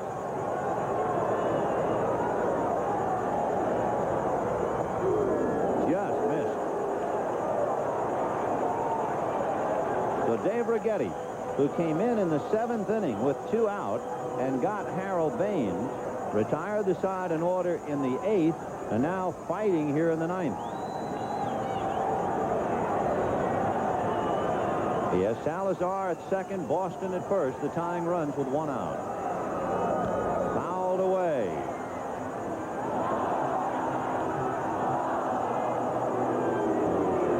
He is 6'4", weighs 220, and they call him Kitty. But he looks like a tiger right now in this spot. And Righetti on that last pitch just simply challenged him, and that's what you have to do right now with the game on the line. There's no finesse going here. It's you and me, pal. It's just a shootout. 2 balls, 2 strikes. Breaking ball got him. What a $1 million pitch. After throwing heat, he came back with the breaking ball, and Kittle just couldn't do a thing with it. There's nothing you can do when a guy throws as hard as Righetti, and then you snap off a curveball like that. All you do is leave a pair of shoes in the batter's box. Watch this breaking ball. It is a beauty. And he throws it in the clutch, and there's nothing you can do but just watch it sail by, and the pressure's really on your shoestrings. What a pitch he made. That's the pitch of the game right there. Whew. Well, now, once again, for the 3rd time, they're asking Scott Fletcher to extend an inning and let Harold Baines have a shot. And Fletcher is 2 for 2 in extension. Ball 1. He had struck out in the 1st and 3rd, but he singled in the 5th to give Baines a shot, and Baines flied to center. He singled to right to drive in a run with 2 out in the 7th, and Baines grounded out. So twice Fletcher had the tough spot. Twice he was equal to the challenge, and now they're asking him to do it a 3rd time. And the count is 2-0. And there's Harold, who is the man that they need. Now, 2 balls and no strikes, and you got the big guy. Do you let him hit, or do you let him, you make him take? And for those folks in New York, the Pirates knock off the Mets. It's 3-1 Yankees. 9th inning, 2 out. Scott Fletcher trying to keep it alive for Harold Baines.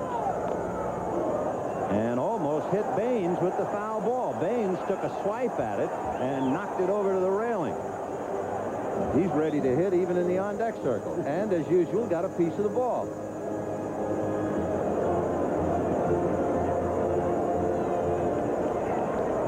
Boy, this has been a good game. We've had some great plays, everything you want, and come right down to the last shot. Had everything. Salazar at second, Boston at first, 2 out in the 9th. And there goes the runner to third. There's a looper into right field. Here comes Salazar. Going to third is Boston. And here comes Harold Baines. It's 3-2 Yankees.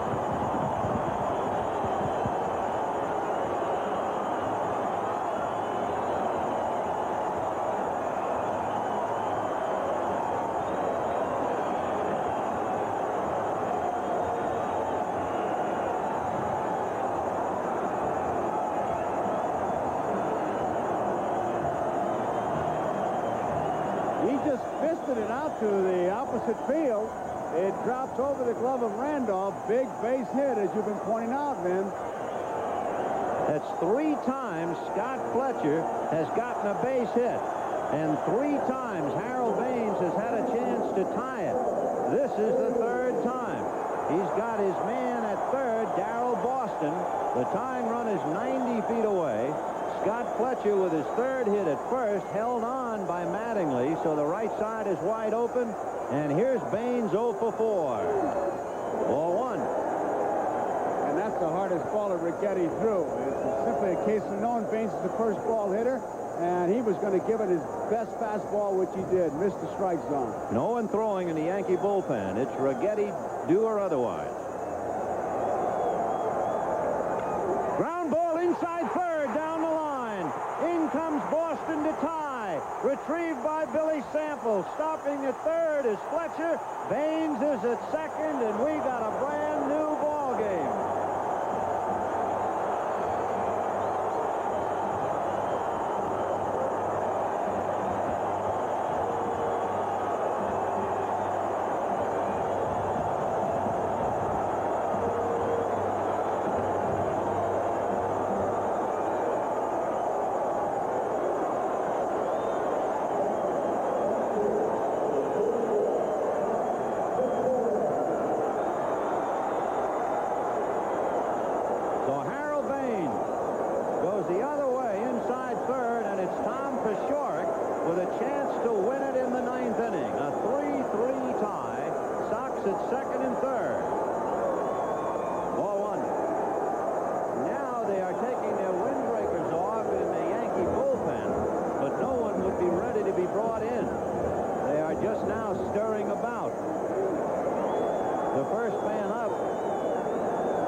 Cooper was just called up from Columbus. So Coop is heating up, but it could be over before he gets in here. It's head-to-head, Rigetti and Pashorek. With 1 out, Salazar singled, Hairston walked. Kittle struck out, but Fletcher singled home Salazar. Baines doubled in Boston to tie it up. 1-1. Ball 2. Fletcher's had himself one of those afternoons that the manager really appreciates, but it'll get lost in the box score. 3 hits in a row to let Baines get up there, and the 3rd time was the charm for Baines and the White Sox. 2-1. Ball 3. So they're 1 pitch away from loading them up, and Carlton Fisk is on deck.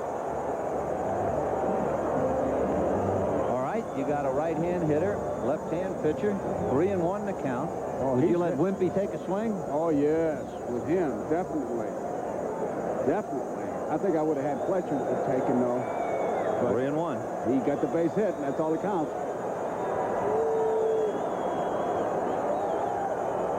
Ground ball to short, and Meacham is up with it. Throws high, and Mattingly stayed with it. And we're going into extra innings. So the White Sox get off the floor, 2 runs, 3 hits, and leave 2. And at the end of 9, a 3-3 tie.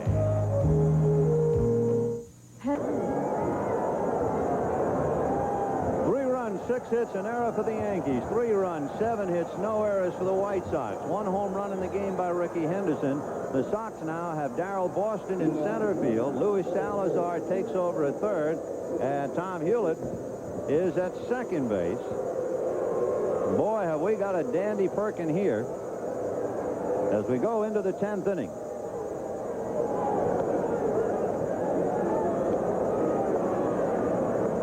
Now, for all you folks who have joined us, the Yankees and the White Sox, 3-3 in the 10th. Ricky Henderson up there. High fly ball into left field. Pashorek is there. 1 away. The Yankees have led all the way. The Yankees led 1-0, 3-0, 3-1.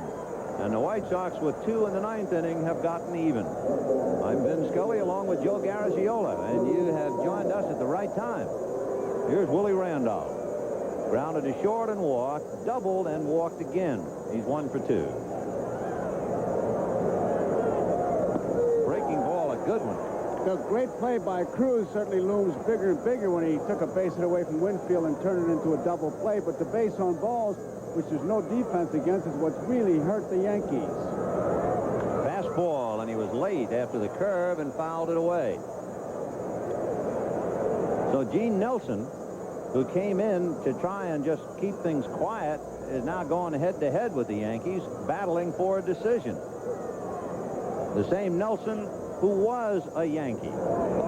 Pitch away, 1-2. On deck, Don Mattingly. So a crowd of 22,788, and they literally had to brave the elements, but it's been worth it. 1-2. Good breaking ball, got him looking. Oh, the bottom dropped out of that thing. And all Yogi can do is chew and think and pace. Look at this thing, just a little dip at the end of it. It started high and apparently gave up on it, and down she comes. Mike Riley says it was a strike.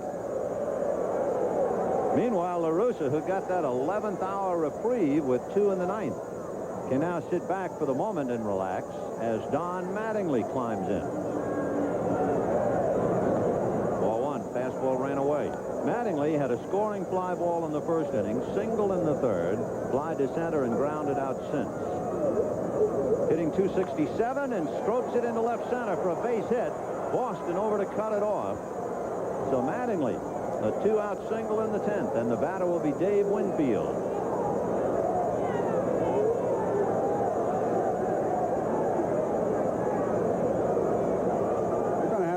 Dave Duncan has come out of the White Sox dugout, and Mark Hill is out there, and this could be one of those situations. Now, you've got Winfield up there, but Baylor is the man behind him, and that's going to dictate some of the moves as far as pitching to Winfield. The Yankees have only played 1 extra inning game so far. They are 0-1. The White Sox have played 2 previous extra inning games. They're 2-0. In the White Sox bullpen, the fellow who had to fight the last inning last night to preserve a 4-2 victory to Tom Seaver, Bob James, and there he is. So 2 down in the 10th inning, and Dave Winfield against Gene Nelson. Don Baylor on deck. Winfield grounded out, hit into the best double play you'll ever see, flied to left and single. Ball 1. Winfield 1 for 4. And Baylor on deck.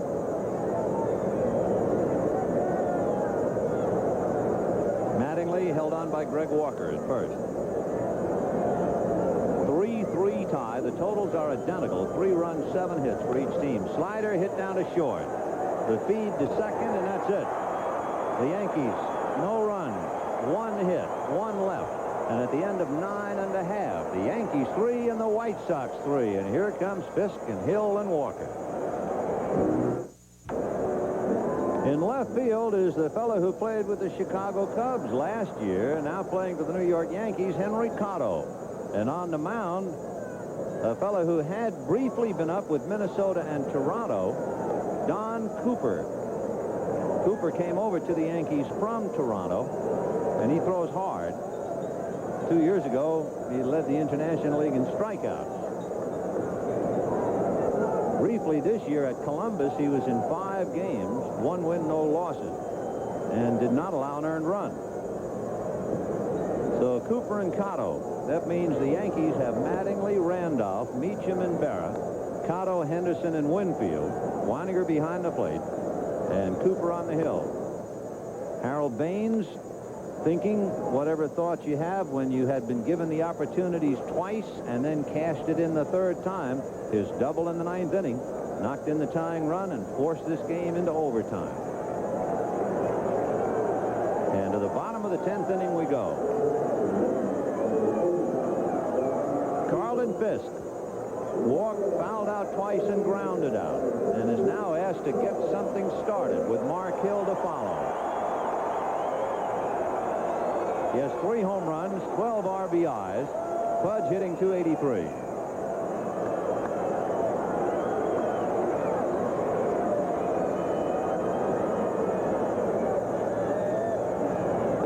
Good breaking ball. Started him right off with number 2. And in a good spot.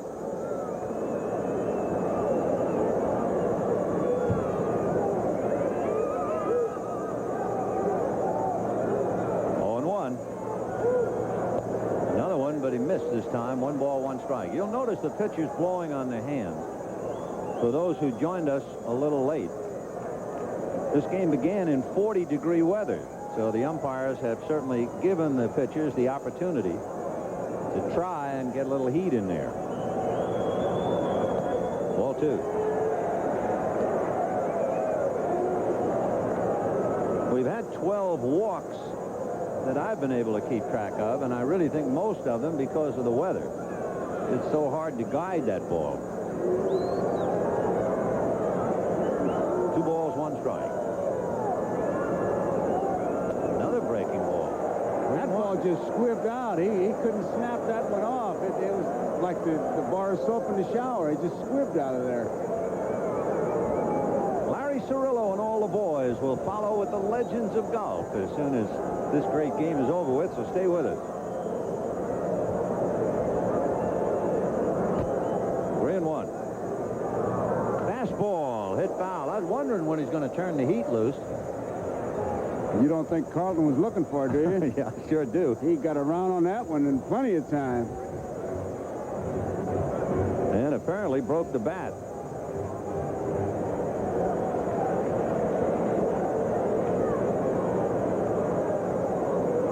So 3-2 the count to Carlton Fisk. He just kept getting one hook after the next, and then finally got the fastball 3-1 and pulled it foul. 3-2.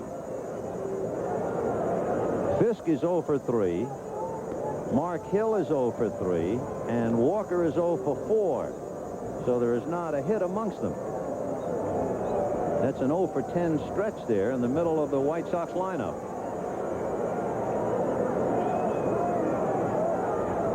Three and 2 to Carlton Fisk.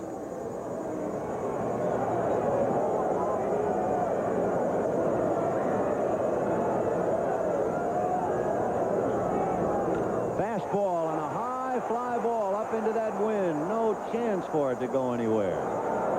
Henry Cotto puts it away. 1 down.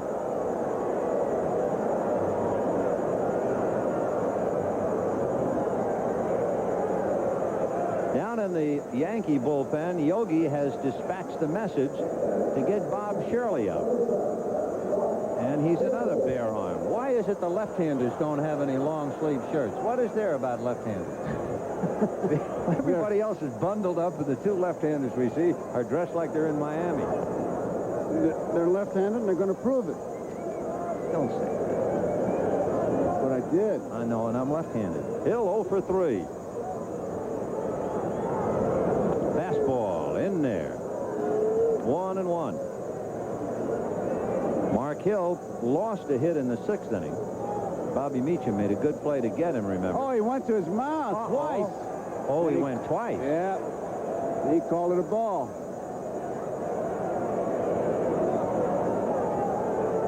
So add 1 to the count. They'll let you do that.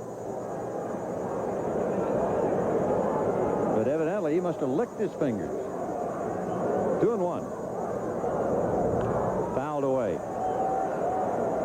For the folks out in the West Coast who might have lost the signal briefly, the Yankees led 1-0. Henderson's legs got him around to third, and a fly ball by Mattingly got him home. Henderson hit a two-run home run in the fifth, and it was 3-0 Yankees.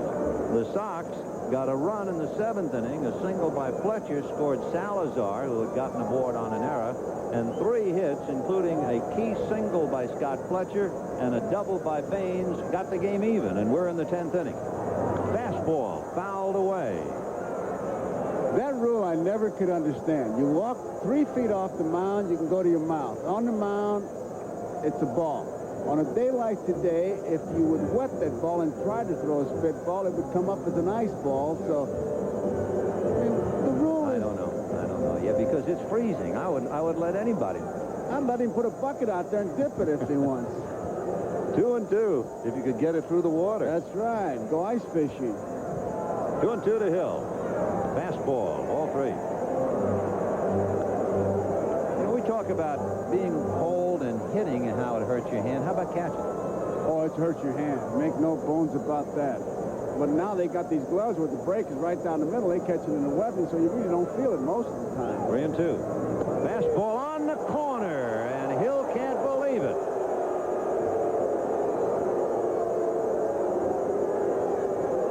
Right on the outside corner, it's one of those pitches too close to take, and he took it and he called it a strike. Take a look at it. What do you think? I mean, when you got 2 strikes on you, you just can't be taking pitches like this.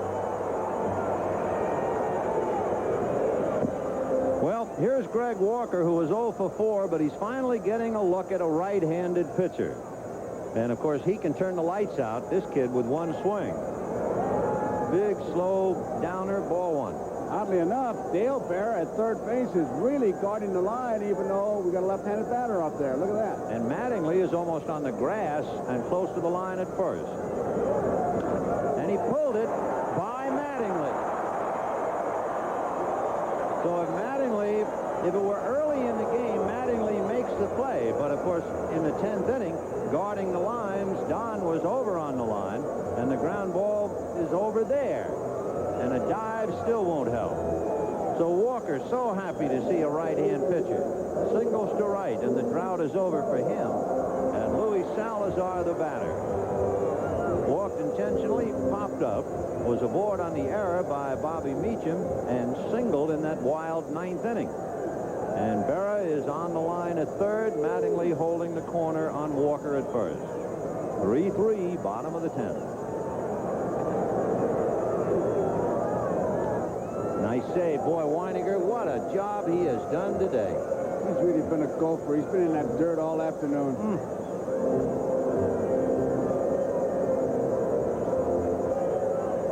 Weininger looks like a goalie on a bad hockey team.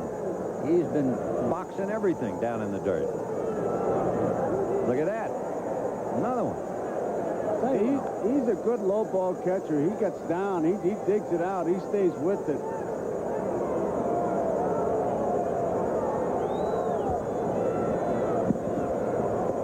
Two balls and no strikes. Walker inching off the bag at first. Salazar at the plate with 2 out. 10th inning, 3-3. And he missed again.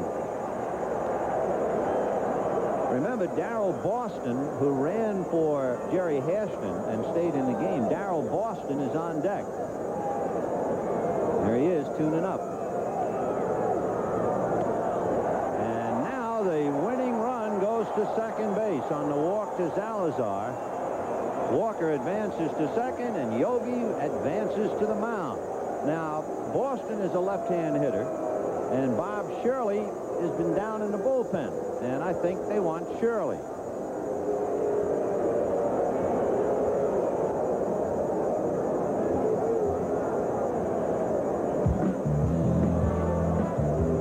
So Shirley's coming in, 3-3, and the ball game is on the line. We'll be right back. We're in the bottom of the 10th inning in a 3-3 tie. Bob Shirley becomes the 4th Yankee pitcher and the 8th pitcher in the game. And the most important stat now is that base on balls. each side has given the other 7 walks. So we've had 14 walks in the game. And the last walk to Salazar meant the end for Don Cooper. So Shirley will go against Darrell Boston. Bob Shirley, out of the University of Oklahoma, picked up his first Yankee and American League win in '83 at Yankee Stadium, having spent 3.5, 4 years with San Diego, briefly with St. Louis and Cincinnati.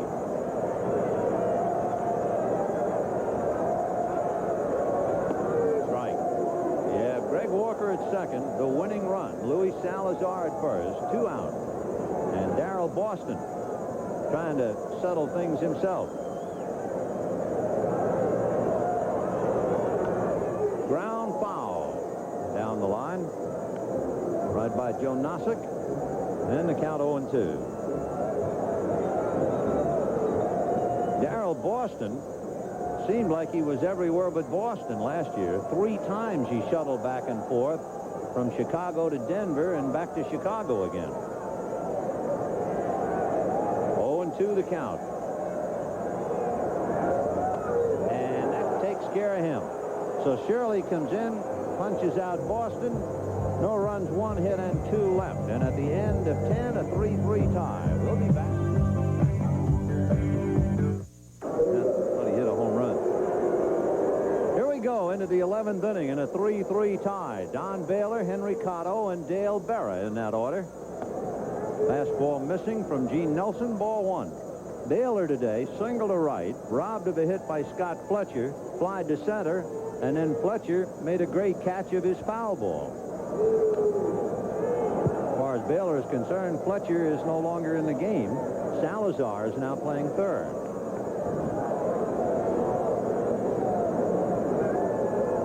Ozzie Guillen had to come out. 1 ball and 1 strike.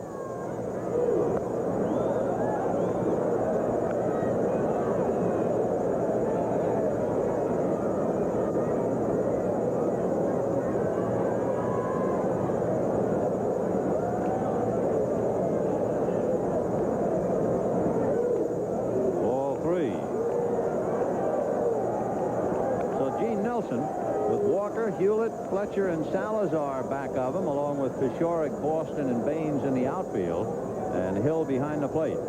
Gene battling for the decision in this 3-3 tie. Fouled away. Strange day. We actually have some blue skies now. And if you remember, if you were with us then a couple of innings ago, the Yankees were in the field and actually had to come in and get some sunglasses. So it's been almost any kind of a day you want to call it. Cold, windy, rainy, sunny. But the constant has been cold. 3-2. Just did get a little bit of a hard slider, and he had to almost go across the plate just to stay alive. That's that classic example of fighting off a good pitch as we look at Salazar. 3-2 to Don Baylor. On the hands and hit foul. So it shows you 1 minute he had to go after the slider away and got a piece of it. And then that time he had to fight off one that was eating him up inside. 3-2.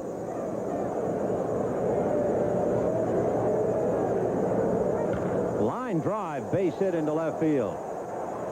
So in the 11th inning, Baylor opens up with a base hit, his second. 3 runs, 8 hits for Chicago, and now 3 runs, 8 hits for the Yankees. Here are a couple of final scores of other games. Pirates beat the Mets 3-2. Kansas City turned one over on Boston 5-4. Montreal over St. Louis 8-3.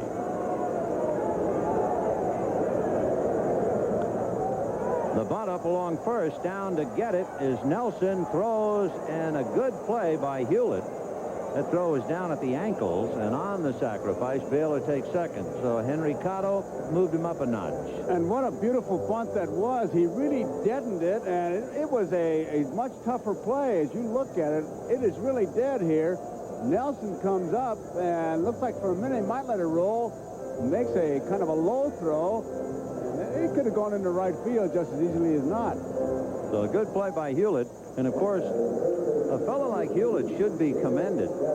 One of the toughest jobs in the world. You're always talking about coming up as a pinch hitter, but how about sitting in the dugout in 40-degree weather, and suddenly in the 9th inning they discover you and say, go in and play second base. Little pop fly back at first. Hewlett going behind Walker and makes the catch.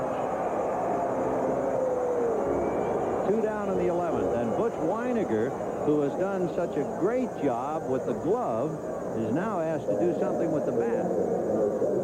Butch has walked twice, grounded out twice. He's 0 for 2.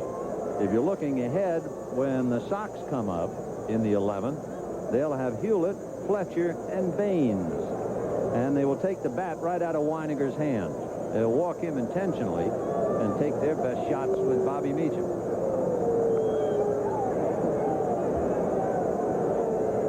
That is the 8th walk given to the Yankees today, and the 15th walk in the game.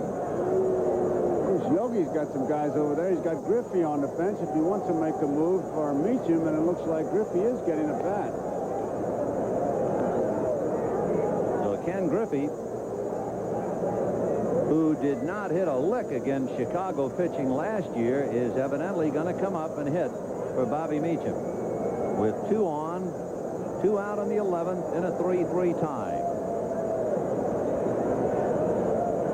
Griffey last year hit only 160 against Chicago pitching. He went 0 for 4 last night. And La Russa goes back through the books, figuring out how to pitch to him. Sometimes, I'm not sure if the Sox books are like that, but I remember years ago when Branch Rickey owned the Dodgers, and Alan Roth was the statistician, and they would have a diagram of a field. And let's say it was Joe Garagiola, the hitter. And every base hit you got as a right-handed hitter would be in left field, most of them anyway. And as you got older and the bat and reflexes were a little slower, why, those base hits would begin to fan. Right. And instead of all going to left, some of them would start going to right center, and that would be the time to deal you away. That was his theory. Deal him a year too soon rather than a year too late. Well, Dave Duncan talking to Gene Nelson about how they want him to pitch to Ken Griffey.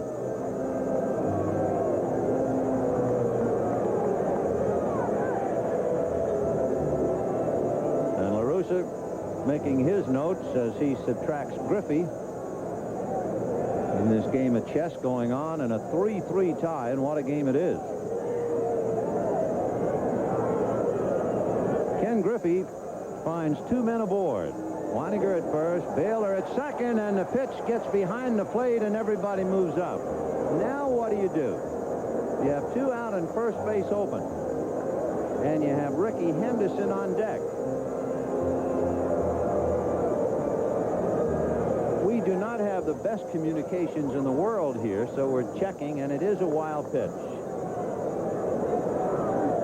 So Yogi, who saw his Yankees strand 14 last night and lose, now sees them with runners at second and third and 2 out in the 11th. 2-0, and the message evidently is to keep the ball in and down on Griffey.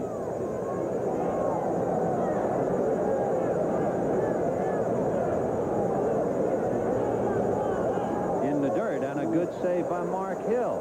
He smothered that one. He got all over it. There was no way that ball was going to get by him. Good play. In and down, but not that far down.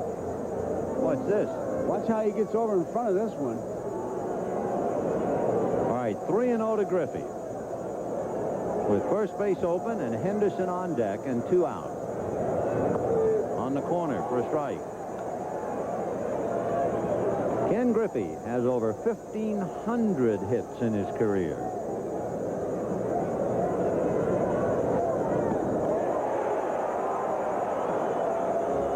Ken comes from Denora, Pennsylvania. And, of course, that was put on the maps many, many years ago, 40 years ago, by a fellow named Stan Musial. Arnold Galliffer, the Army guy. 3-2. Ball 4. Another walk. That means 9 walks have been given to the Yankees. That's 16 walks in the game. It's remarkable when you think about it. 16 walks. It's going to gray La Russa's hair. He was the youngest manager in the big leagues when this game started. But 16 walks, and yet it's a 3-3 tie. You would think it's 10-9. Pitchers don't know if they're working with 2 infields, for crying out loud. That's right. Henderson hit a 2-run home run, and that, at the time, appeared to make him the standout player in the game. We'll see. Ball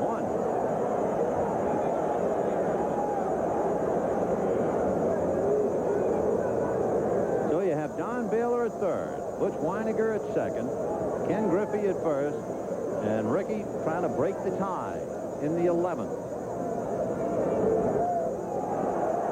And now for Nelson, all the heat is on him. He has got to throw strikes. And remember, he has walked 2 in a row. And, of course, he walked the hitter intentionally. That immediately led him down the primrose path to walk another. And now he's on the edge of walking in a tie-breaking run. 2-0, and Henderson's making it tough. Ball 3. How'd you like to find a strike when Ricky starts to shrink? And he's been up. He's been all over the place. Up. He's been in. His curveball hasn't been snapping, so there's really not any consistency to his wildness where you could go out and say, hey, you got to bend your back or do this or do that. He's just been all over the place. 3-0. In there. 3-1. What do you do now if you're Yogi? You let him hit? No. I got to turn him loose. Okay. 3-1 to Henderson. Ball 4, and walks in the run. That is the 4th walk given up by Nelson, the 10th walk that the Yankees have received, and the 17th walk in the game. That wasn't even close, man. No. Well, and I know it's not right. It's crazy, but it's just one of my theories. Once you start walking people intentionally, look out. And he walked Weiniger, and now he can't find the strike zone. He's walked 3 in a row. And Willie Randolph, the batter. And he's got to be careful of the first pitch here if he lets up on it. Strike. Randolph walked twice, hasn't everybody. Grounded out, struck out, and doubled. Another one came back fastball. I think he laid a little angry on that pitch. On that one, he had something on, and that first pitch he threw was a breaking ball, which really got him back on the track. 0-2 the count. 4-3 Yankees in the 11. Foul tipped. And the Yankees get a tie-breaking run, but much to the anguish of Yogi Berra, they leave 3 more. And it's 4-3 Yankees as we go to the bottom of the 11th. Okay, Charlie, my man, we'll get it to you as soon as this is over. And we're going to the bottom of the 11th inning. It is cold. Who cares? You got a pretty girl in a blanket? Let them play on, McDuff.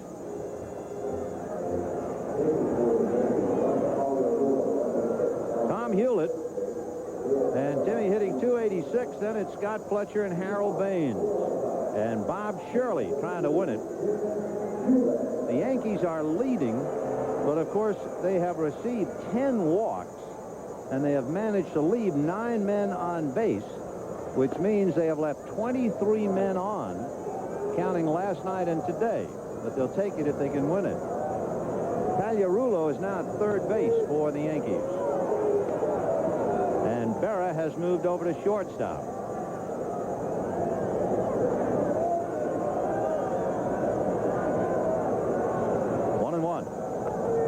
Tim has another look. Strike 1 and 2.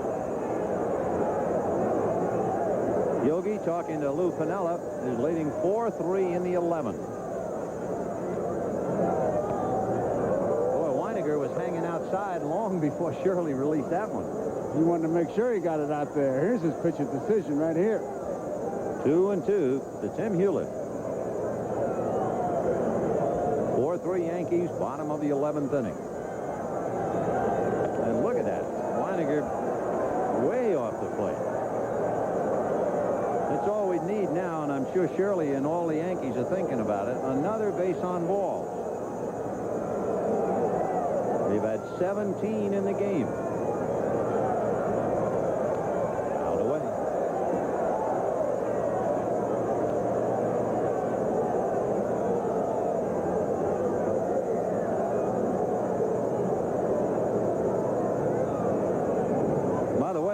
LaRussa has seen his club leave a dozen. Talking about Berra watching the Yankees leave 9, and there's a little looper to right. It's going to fall. Base hit for Hewlett. And the Sox aren't finished yet with Fletcher, Baines, and Pashorek coming up.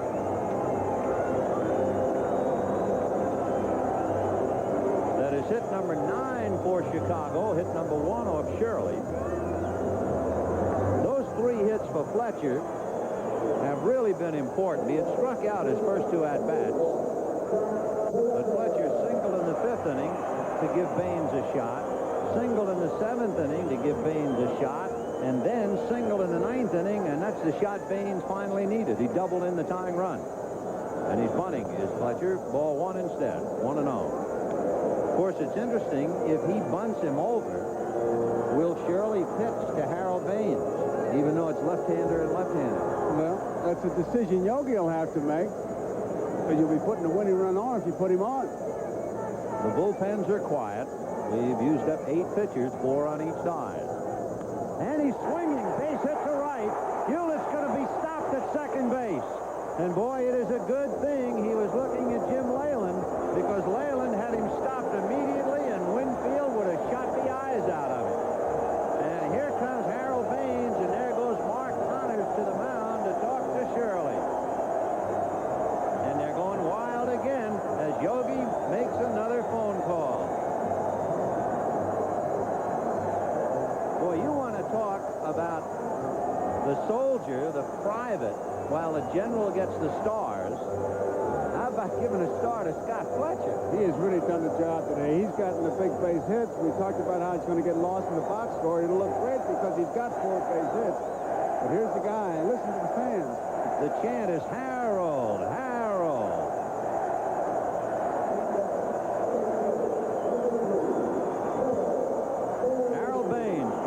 Third, flied to left, flied to center, grounded to first, and then doubled inside third and down the line to drive in Darrell Boston and tie up the game.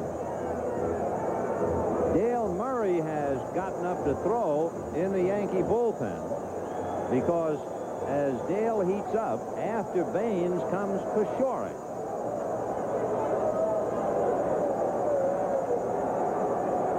There's Pashorek. And the game now is in the hands of Harold Baines and Bob Shirley. Line drive into center. Charging the ball is Henderson, and they will hold Hewlett at third, and the bases are loaded with nobody out.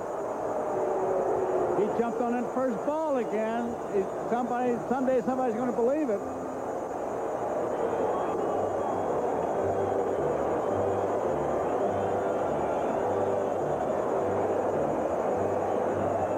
There was no thought in Jim Leyland's mind of having his runner Hewlett go anywhere but to third. Yeah, I think he would have knocked him down if he even rounded the bag. So with the bases loaded, nobody out, 4-3 Yankees in the 11th. LaRussa now is wondering, as Berra, whether Pashorek can finally cash it in. It was Pashorek who came up with runners at second and third in the 9th inning with a chance to win it, and Wimpy couldn't do it. Now he has the bases loaded and nobody out. He has a chance to tie it and win it. It's 4-3 Yankees, bottom of the 11th.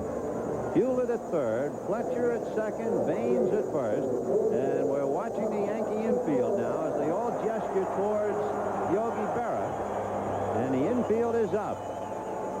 Now, after they get the word from Gene Michaels, who comes up the steps, they start to go back. But the entire infield was questioning where should they play. Loops into right field. That'll fall. That'll get 1 run in. They're going 90 feet a time in Chicago. And it's all tied up on 4 consecutive singles. A modest thing, but thine own for Tom Pashorek. A blooper to right.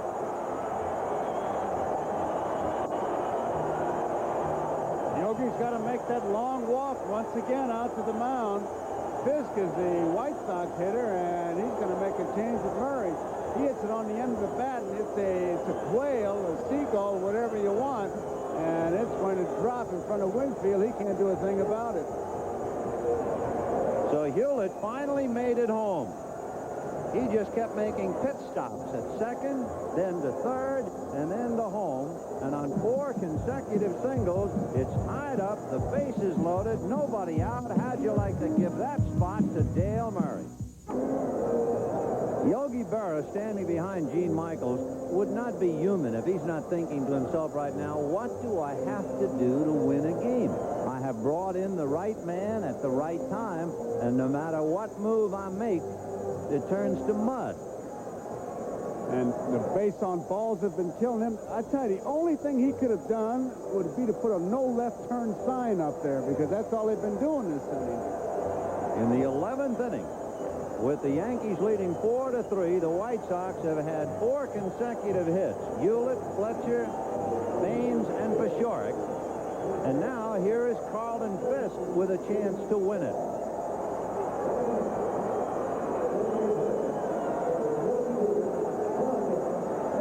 Rudy Law is carrying the winning run. The Yankee infield is up. The outfield is as if it is a softball game. And it's up to Carlton Fisk to break the tie. The Sox, 4 runs, 12 hits. The Yankees, 4 runs, 8 hits. And Dale Murray pitching with the bases loaded and nobody out. The old comics line, I wouldn't give this spot to a leopard. Mark Hill is on deck.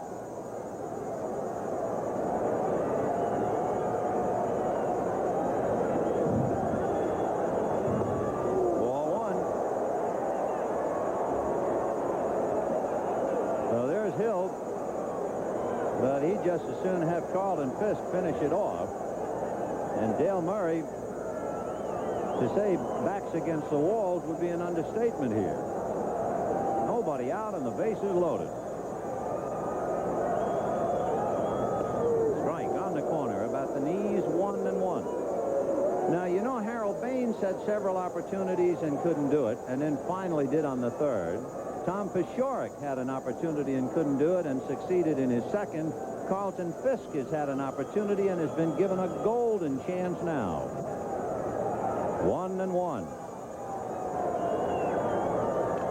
And a looper base hit. The game is over. The White Sox win it 5-4. 5 consecutive hits of assorted kinds in the 11th inning.